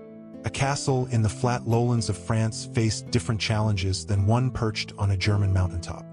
Builders in regions with abundant limestone constructed differently than those working with granite or brick. Local architectural traditions, inherited from Roman times or developed over centuries, influenced design choices. And the specific military threats each region faced, neighboring kingdoms, raiding parties, internal rebellions, shaped defensive priorities. Let us journey through several major regions of medieval Europe, observing how castles adapted to their particular environments and circumstances. In doing so, we gain appreciation for both the underlying unity of castle architecture and the creative diversity with which medieval builders approached their craft. France, during the medieval period, was not a unified nation in the modern sense, but rather a patchwork of territories controlled by various nobles, with the king's direct authority limited to the region around Paris. This political fragmentation meant that castle building flourished throughout French lands, as each lord sought to establish and defend his authority.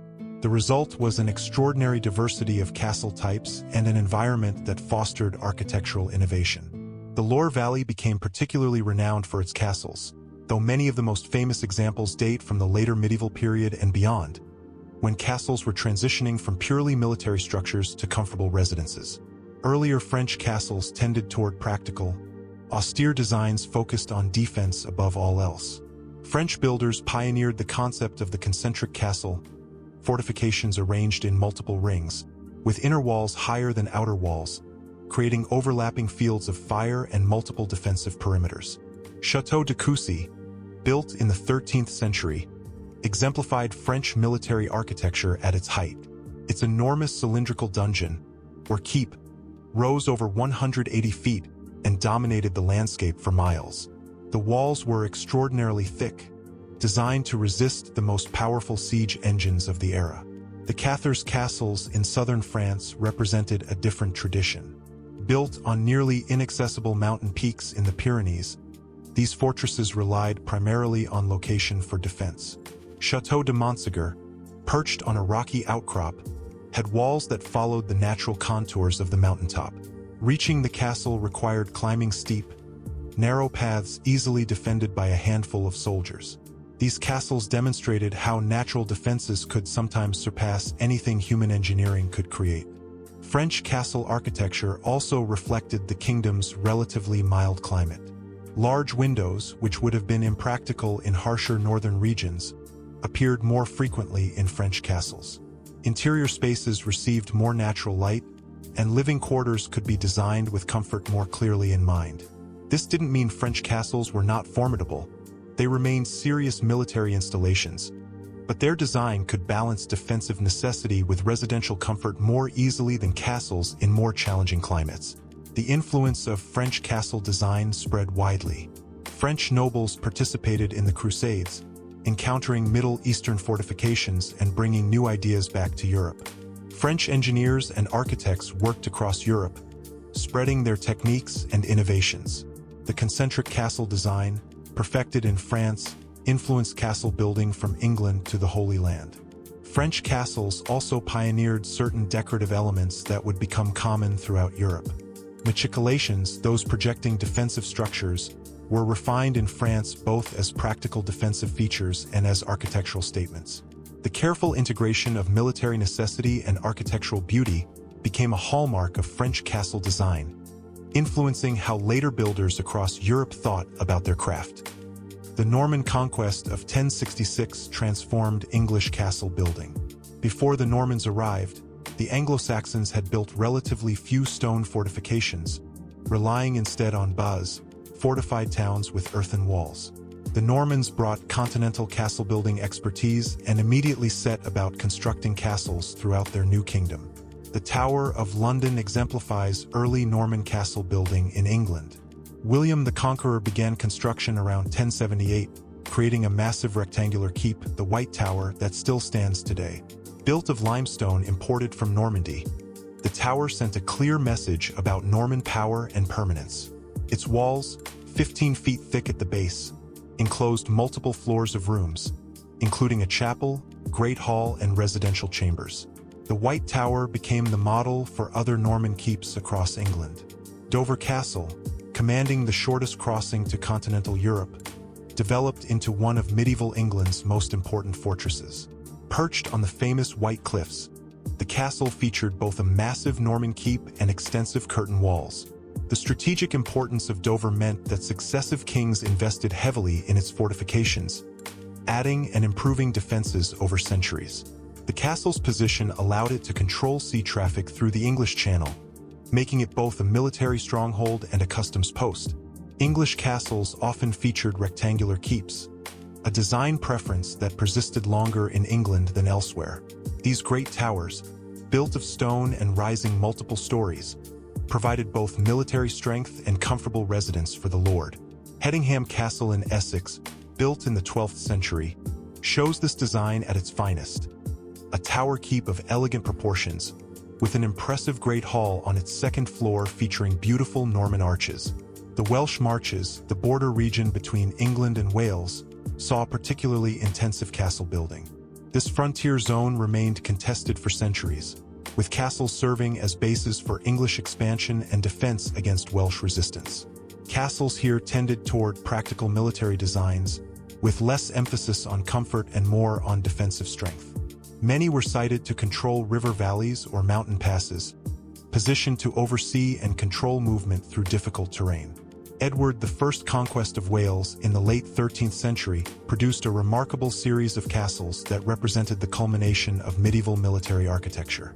Carnarvon, Conwy, Harlech, and Beaumaris, built within a few decades, combined the latest defensive innovations with imposing scale. These castles featured concentric designs, massive walls, multiple gates, and towers positioned to provide overlapping fields of fire. They were expensive. Edward spent enormous sums on their construction, but they achieved their purpose, providing the English crown with strongholds that could not be easily challenged.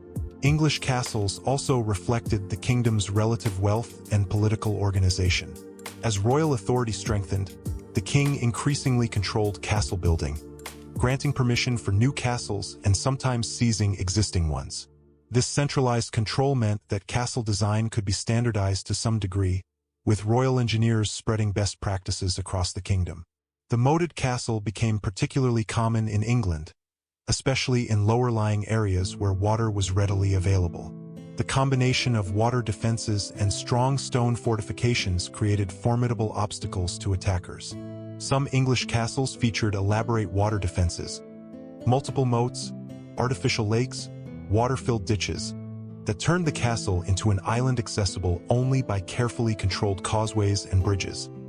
Germany's fragmented political landscape, hundreds of independent territories ruled by princes, dukes, counts, and bishops, meant that castles proliferated across German lands. Each ruler needed fortifications to defend his territory and assert his authority. The result was a density of castles perhaps unmatched anywhere else in Europe.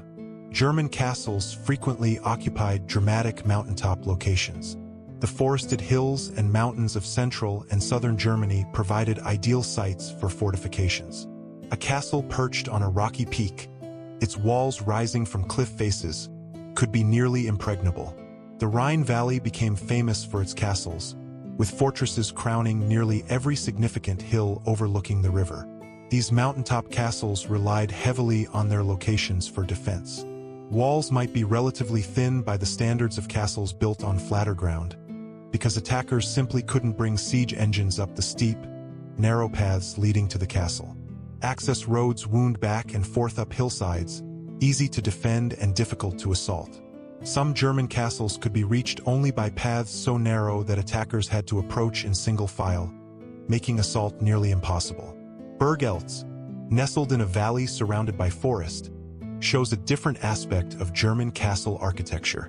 Rather than a single unified structure, Burg-Eltz grew over centuries as multiple families added their own sections. The result is a complex of towers and buildings that appear to grow organically from the rocky outcrop on which they stand. This organic growth pattern was common in German castles, as successive generations modified and expanded inherited fortifications.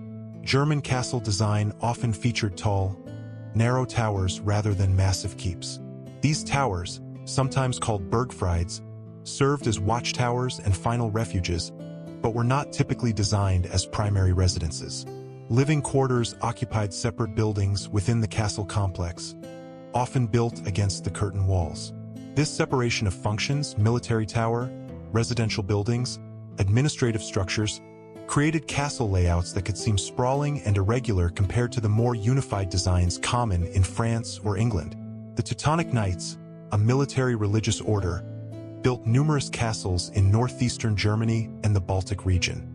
These castles followed a distinctive pattern, rectangular or square layouts with buildings arranged around a central courtyard, often with the chapel occupying a prominent position. The order's castles at Malbork and elsewhere were both military fortifications and monastic communities, combining fortress and monastery in a single complex. Built primarily of brick, stone being scarce in the region, these castles demonstrated how local materials influenced architectural style. German castles also had to contend with harsh winter weather. Thick walls provided insulation against cold, but heating large stone structures remained challenging. Castles featured relatively small windows to prevent heat loss, making interiors darker than in milder southern regions. Fireplaces, chimneys, and stoves were carefully designed to provide maximum heat while minimizing smoke and danger of fire. The Romantic period's later fascination with medieval castles led to extensive restoration and reconstruction of German castles in the 19th century. Many German castles that appear medieval today were actually heavily reconstructed during this period. Neuschwanstein, while not a medieval castle at all but a 19th century creation, exemplifies how later generations reimagined medieval castles through romantic, idealized lenses. Even genuinely medieval castles often show significant 19th century modifications. Spain's unique medieval history produced castle architecture unlike anywhere else in Europe. For centuries, Christian kingdoms in the north gradually reconquered territory from Muslim rulers who had controlled much of the Iberian Peninsula since the 8th century. This long conflict, known as the Reconquista, made fortress building essential for both sides, and the architectural traditions of Christian Europe and Islamic North Africa met and influenced each other. Moorish architecture brought distinctive features to Spanish fortifications. Islamic builders favored elaborate decorative elements, geometric patterns, calligraphy, colored tiles, even in military structures. They developed sophisticated water management systems, with fountains and channels throughout their fortifications. Interior spaces featured horseshoe arches, decorative plasterwork, and careful attention to creating comfortable environments even within fortress walls. The Alcazar of Segovia demonstrates the blend of influences that characterized Spanish castle architecture. Originally built as a Moorish fortress, it was extensively modified after Christian conquest.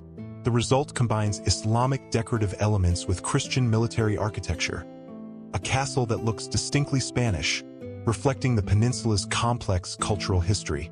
Its distinctive shape, with numerous towers and a prominent spire, made it one of medieval Europe's most recognizable castles. The Alhambra in Granada, though more palace than castle, shows Moorish military architecture at its most refined. Extensive fortifications protect an interior of extraordinary beauty. Gardens with carefully designed water features, halls decorated with intricate stucco work, and courtyards that frame views of surrounding mountains. The Alhambra demonstrated that military strength and aesthetic sophistication could coexist. Christian builders who encountered such structures after conquest absorbed lessons about creating more comfortable, beautiful fortifications. Christian Spanish castles developed their own distinctive style. They often featured very thick walls and massive towers, reflecting the constant warfare of the Reconquista. The castle at Coca, built in the 15th century, exemplifies late medieval Spanish military architecture. Constructed entirely of brick, unusual for such a large castle, it features elaborate geometric patterns in the brickwork that create visual interest while maintaining defensive strength. Border castles along the shifting frontier between Christian and Muslim territories tended toward austere, purely military designs. These fortifications housed garrisons rather than noble households, serving as bases for raids and defense. Many were built quickly using local materials, intended to claim territory and provide strong points rather than showcase wealth or architectural sophistication. Spanish castles also had to contend with the peninsula's varied climate. In the hot, dry south, thick walls and small windows helped keep interiors cool. Courtyards provided shaded outdoor spaces. Water conservation and storage received careful attention, with cisterns designed to capture and store precious rainfall. In the wetter, cooler north, designs more closely resembled those found elsewhere in Christian Europe, with larger windows and less emphasis on water storage. The military religious orders, the Knights Templar, Knights Hospitaller, and the specifically Spanish Order of Santiago, built numerous castles throughout Spain.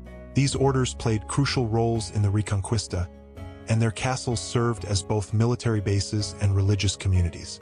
The combination of monastic discipline and military expertise made these orders formidable, and their castles reflected their dual nature: austere, serious fortifications with chapels and religious spaces integrated throughout. As the Reconquista concluded in 1492 with the fall of Granada, Spanish castle building began to decline. The need for defensive fortifications within Spain diminished, though Spanish military architecture would continue to evolve in response to the development of gunpowder weapons and the kingdom's expansion into a global empire.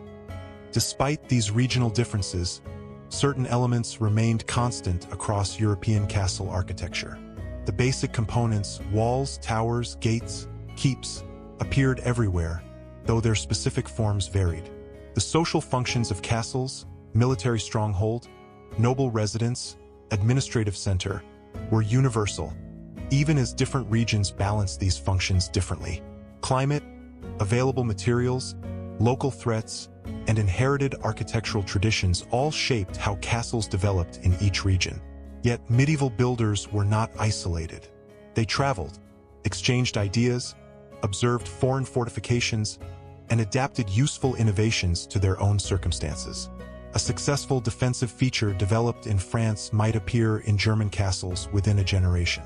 Crusaders brought ideas from the Middle East back to their European homelands. Master masons and architects moved between projects, carrying knowledge and techniques with them. The result was both diversity and underlying unity, castles that were recognizably products of their specific regions while still being unmistakably medieval European fortifications. This combination of local character and shared tradition enriched European architecture, creating a legacy of castles that remained distinctive centuries after their military purpose faded. As we reflect on these regional variations, we can appreciate how medieval builders worked within constraints and opportunities unique to their circumstances, creating structures that served universal purposes while expressing local character and ingenuity. Each region's castles tell us something not just about military architecture, but about the societies that built them, their values, their challenges, and their aspirations. Change came gradually to medieval warfare, as it does to most aspects of human society. The introduction of gunpowder weapons to European battlefields did not immediately render castles obsolete. Rather, it began a long process of adaptation and eventual transformation that would unfold over centuries. The story of the castle's decline is not one of sudden obsolescence, but of slow evolution as military technology and social structures changed. Gunpowder arrived in Europe from China, probably through the Islamic world, sometime in the 13th century. Early European gunpowder was unreliable and weak compared to later formulations. The first cannons were crude devices, essentially metal tubes that could hurl stone or metal balls with varying degrees of accuracy and force. These early guns were as dangerous to their operators as to their targets, sometimes exploding unpredictably. For decades, castles remained largely immune to gunpowder weapons. Early cannons lacked the power to breach thick stone walls. They were difficult to transport and position, required enormous amounts of gunpowder, and fired so slowly that defenders had ample time to repair damage between shots. Traditional siege engines like trebuchets remained more practical and effective for most military purposes. But gunpowder technology improved steadily. Metallurgy advanced, allowing the casting of stronger, more reliable cannon barrels. Gunpowder formulations became more powerful. Cannon designs evolved, with longer barrels that increased range and accuracy. By the 15th century, cannons had become genuinely threatening to castle defenses. Walls that had resisted battering rams and catapults for centuries could now be breached by sustained cannon fire. The siege of Constantinople in 1453 demonstrated the destructive power of advanced cannons. The Ottoman Turks employed massive bronze cannons, some capable of hurling stone balls weighing over half a ton. These weapons battered Constantinople's ancient walls, some of the strongest fortifications in the world, until breaches opened. The fall of Constantinople to cannon fire sent shockwaves through European military thinking. If those walls could fall, what castle could stand? Castle builders responded to the cannon threat with modifications. Walls were built lower and thicker, presenting smaller targets and better absorbing cannon impacts. Earth was piled behind stone walls to cushion blows. Towers became squat and rounded rather than tall and elegant. Gun ports, openings designed for defenders' own cannons, began appearing in castle walls. These adaptations prolonged castles' military relevance but could not ultimately overcome the fundamental shift that gunpowder represented. The economics of warfare changed as well. Cannons were expensive to manufacture and maintain, but once produced, they could be used repeatedly. A kingdom with a good artillery train could reduce castles much more quickly than traditional siege methods allowed. This meant that the defensive advantage castles had provided began to erode. The months-long sieges of earlier centuries could be shortened to weeks or even days when effective artillery was brought to bear. As traditional castle designs proved increasingly vulnerable to cannon fire, military engineers developed new approaches to fortification. These new designs represented not merely modifications of existing castles but fundamentally different architectural concepts. The age of the castle was giving way to the age of the artillery fortress. The Star Fort, or Tres Italienne as it was known, emerged in Italy during the 15th and 16th centuries. These fortifications featured low, thick walls with angular bastions projecting outward in geometric patterns. When viewed from above, the layout resembled a star, hence the name. This design eliminated the tall walls and towers that made attractive targets for cannons, replacing them with earthworks and masonry designed to absorb and deflect cannon fire. Bastions, the projecting angular sections, allowed defenders to fire along the fortress walls, eliminating blind spots where attackers might shelter. The low profile made the fortifications difficult to target effectively with cannons. Earth and rubble fill behind relatively thin stone faces absorbed the impact of cannonballs, which would bury themselves in the earth rather than shattering through solid stone walls. These new fortifications required different construction techniques and represented different military thinking. They were designed specifically for artillery warfare, both to resist cannon fire and to serve as platforms for the defenders' own guns. The age of hand-to-hand combat on castle walls was ending, replaced by artillery duels where cannon fired at cannon across open ground. Traditional castles, with their vertical emphasis and high walls, could not easily be adapted to this new style of warfare. Some were modified, with bastions added and walls lowered, but these conversions were never fully satisfactory. Most castles simply became obsolete as military installations, their defensive value declining as artillery technology continued to advance. Even as castles' military importance waned, they remained socially significant. Noble families had lived in castles for generations. These fortifications represented not just defensive positions but ancestral homes, seats of power, and symbols of status. Rather than abandoning their castles, many noble families began transforming them into more comfortable residences. This transformation accelerated during the Renaissance as cultural values shifted. The Renaissance emphasized beauty, classical learning, and refined living. The austere military architecture of medieval castles seemed increasingly outdated to nobles influenced by Renaissance ideals. They wanted homes that showcased their wealth and taste, not grim fortresses designed purely for war. Windows grew larger, bringing light and air into previously dark interiors. Where medieval builders had limited window size for defensive reasons, Renaissance modifications opened walls to views of surrounding landscapes. Gardens were laid out within castle courtyards and on surrounding grounds, replacing military training areas with spaces for leisure and aesthetic appreciation. Interior spaces received extensive renovation. Thick castle walls provided ample space to insert fireplaces with proper chimneys, improving heating and reducing smoke. Rooms were subdivided, creating more private spaces and allowing family members greater separation from servants and guests. Walls were plastered and painted, or covered with tapestries and wooden paneling, making stone chambers feel warmer and more welcoming. Defensive features were sometimes retained for their aesthetic rather than military value. Battlements became decorative elements, picturesque reminders of medieval heritage rather than functional defensive positions. Towers that once housed guards became private studies or artistic studios. Moats, if maintained at all, became ornamental water features rather than defensive obstacles. Château de Chambord in France exemplifies this transformation. Built in the early 16th century by King Francis I, Chambord retained the form of a medieval castle. It has towers, a moat, and defensive-looking walls, but these elements are essentially decorative. The interior is a Renaissance palace, with hundreds of rooms featuring elaborate decoration, a famous double-helix staircase, and appointments designed for comfort and display rather than defense. Chambord represents the castle transformed from fortress to palace, retaining medieval imagery while serving entirely different purposes. Not all nobles could afford such extensive transformations. Smaller castles might receive more modest updates. A few larger windows, improved heating, some interior decoration, while remaining recognizably medieval in character. Wealthy nobles sometimes abandoned their old castles entirely, building new Renaissance palaces elsewhere and leaving medieval fortifications to slowly decay.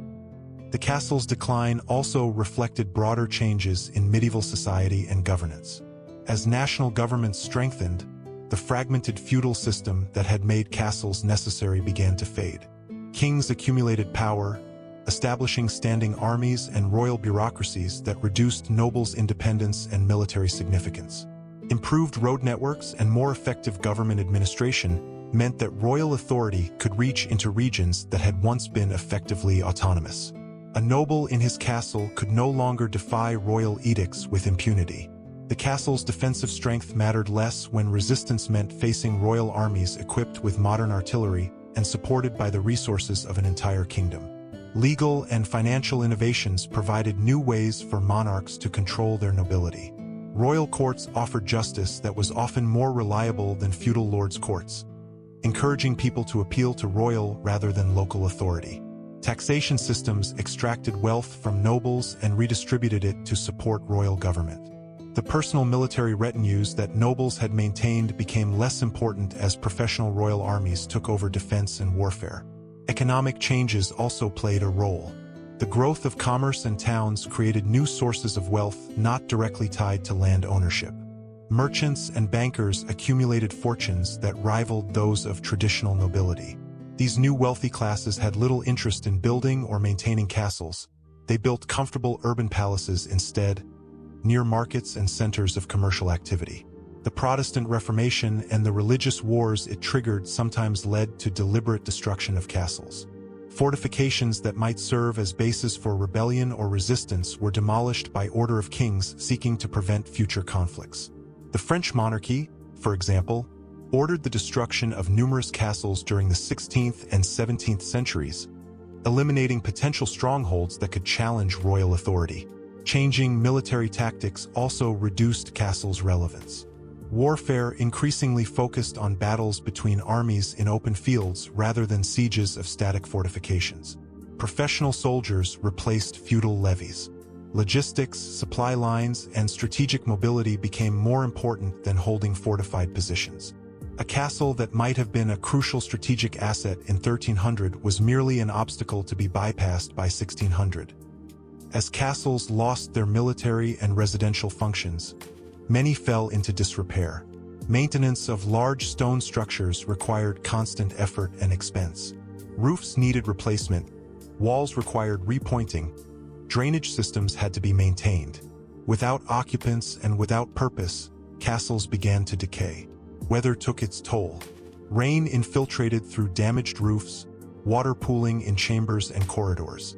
Freeze-thaw cycles cracked masonry. Vegetation took root in walls, roots gradually prying stones apart. Wooden floors and roofs rotted away, exposing stone walls to the elements. Once decay began, it accelerated, each year's neglect making the damage worse. Local populations sometimes used abandoned castles as quarries, removing stones for other building projects. Why quarry new stone when a convenient source of already cut blocks stood nearby? Bit by bit, castles were dismantled, their stones incorporated into houses, churches, and town walls. Some castles were almost completely removed this way, leaving only foundations and earthworks to mark where they once stood. Other castles survived abandonment better, either because they were less accessible to stone thieves, or because someone retained a sentimental or practical interest in preserving them. Castles that remained in noble families' ownership, even if no longer inhabited, often received at least minimal maintenance. Those that served some continued function as prisons, storage facilities, or administrative centers stayed in better condition than completely abandoned structures. By the 18th century, many of Europe's medieval castles were ruins. They dotted the landscape as picturesque remnants of a vanished age, romantic in their decay, evocative of lost times. Artists painted them, poets wrote about them, and early tourists began visiting them as curiosities from the past. The 19th century brought renewed interest in medieval castles and medieval culture generally. The Romantic movement emphasized emotion, imagination, and fascination with the past. Medieval castles, with their dramatic ruins and associations with knights and chivalry, perfectly suited Romantic sensibilities. This renewed interest led to extensive restoration efforts. Wealthy individuals and governments began repairing and rebuilding ruined castles. Some restorations aimed for historical accuracy, carefully researching how castles had originally appeared. Others were more fanciful, creating idealized versions of medieval castles that reflected 19th century notions of what castles should have looked like rather than historical reality. The French architect Eugène Viollet-le-Duc led influential restoration projects, including work on the walled city of Carcassonne.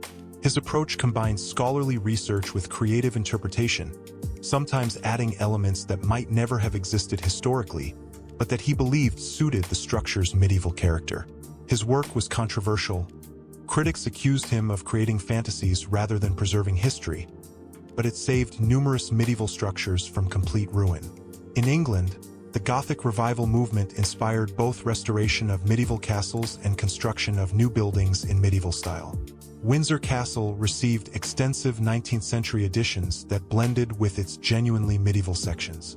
Cardiff Castle was transformed from a modest medieval fortress into an elaborate Victorian fantasy of medieval architecture, complete with added towers and elaborate interior decoration. These restoration efforts, whatever their historical accuracy, ensured that medieval castles remained part of the European landscape.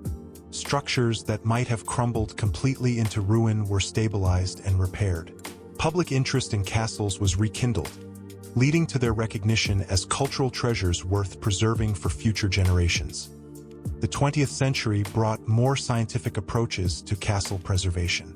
Archaeologists studied castle ruins, excavating sites to understand their original construction and use. Historians researched medieval documents, piecing together the actual history of castles and the people who built and occupied them. Architects specialized in historical preservation, developing techniques to stabilize and repair ancient structures without destroying their historical integrity. Today, we understand castles not just as military structures, but as complex historical artifacts that illuminate medieval society, technology, economy, and culture. Each castle tells multiple stories of the lords who built them, the architects who designed them, the workers who constructed them, the soldiers who defended them, and the families who lived in them. Through careful study and preservation, these stories continue to be told. The transformation of castles from active fortifications to historical monuments was complete. What began as practical responses to medieval military and social needs had become cultural treasures, valued not for their defensive capabilities but for what they teach us about our past and for their enduring beauty as works of architecture. As we come to the end of our journey through the world of medieval castles, let us take a moment to reflect on what these remarkable structures reveal about the people who built and inhabited them. Castles were never merely buildings. They were expressions of human needs, fears, aspirations, and ingenuity. In their walls, we see the medieval world reflected. Its violence and its beauty, its hardships and its achievements, its daily routines and its grand ambitions. When we stand before a castle today, we stand before the accumulated effort of thousands of hands. Stone masons who cut and placed each block, laborers who hauled materials up hillsides, carpenters who built scaffolding and roof frames, smiths who forged iron fittings, architects who conceived the overall design. All contributed their skills and labor. Behind them stood the lords who commissioned the work, marshaling resources and making decisions. And beyond them, the peasants whose agricultural labor provided the surplus wealth that made construction possible. The medieval world was one of profound inequality, where birth largely determined one's place in a rigid social hierarchy. Castles embody this inequality. Grand living quarters for nobles, simple barracks for soldiers, no quarters at all for the peasants who labored in fields below. Yet castles also show us moments of shared experience that crossed social boundaries. Everyone attended the same religious services, gathered for the same festivals, faced the same dangers during sieges. The castle was both a symbol of division and, paradoxically, a community where different ranks of society lived in close proximity.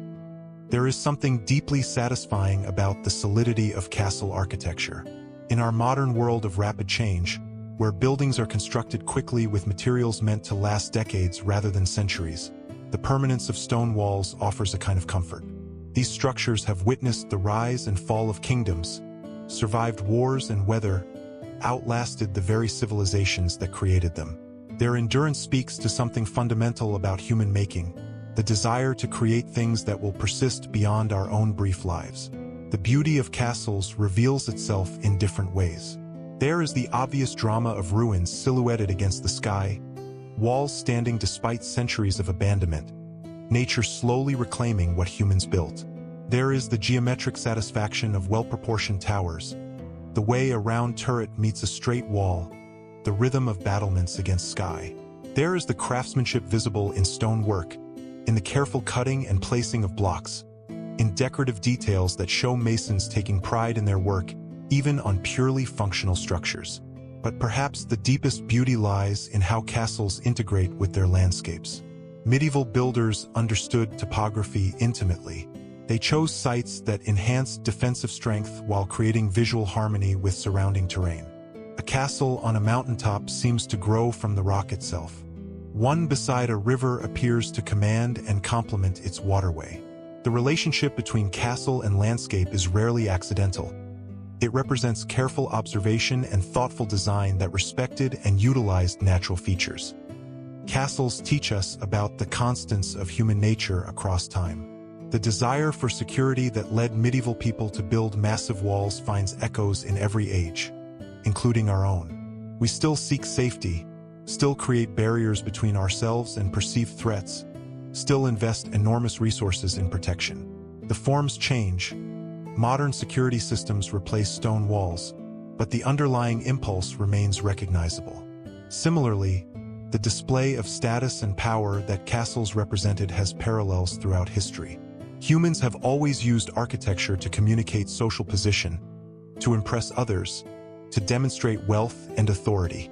From ancient pyramids to modern skyscrapers, the impulse to build structures that announce one's importance persists. Medieval castles were simply one era's expression of this timeless human tendency. Yet castles also show us human creativity and adaptability.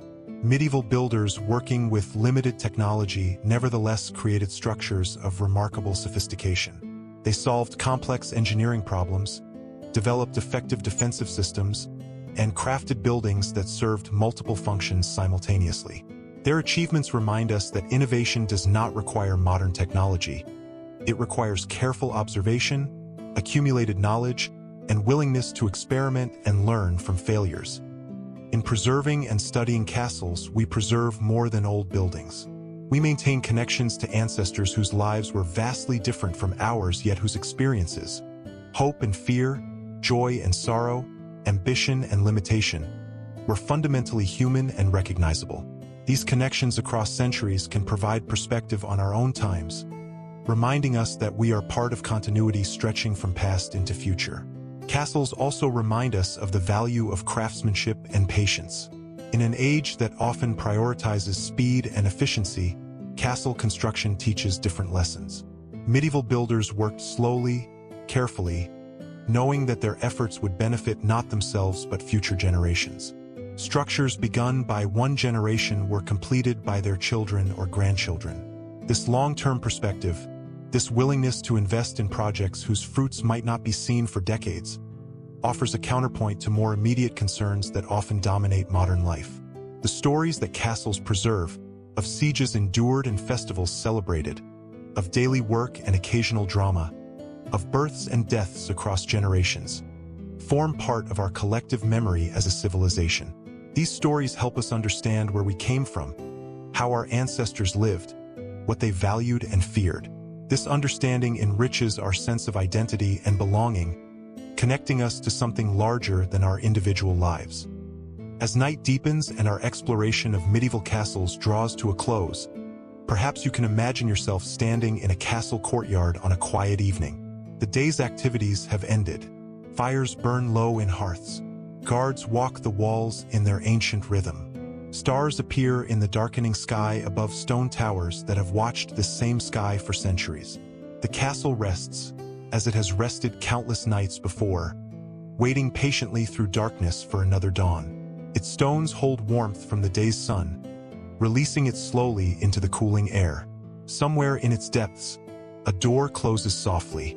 Footsteps echo in a corridor, then fade. Silence settles like a blanket over the fortress. In this quietness, the castle exists simply as itself, not as symbol or monument or tourist attraction, but as a structure of stone and mortar, occupied by shadows and memories. The people who built it are long gone. The purposes it served have faded. Yet it remains, solid and present, a testament to human effort and endurance. Let this image rest gently in your mind. The castle stands through the night, as castles have stood through countless nights. Its presence is peaceful, unchanging. The world around it may transform, but the castle endures, patient and silent, keeping its watch as darkness gives way eventually to dawn.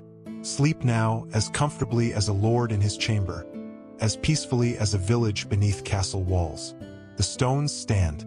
The night is quiet. All is well. Rest comes easily here, in the shelter of these ancient walls, beneath these ancient stones, surrounded by the weight and peace of centuries.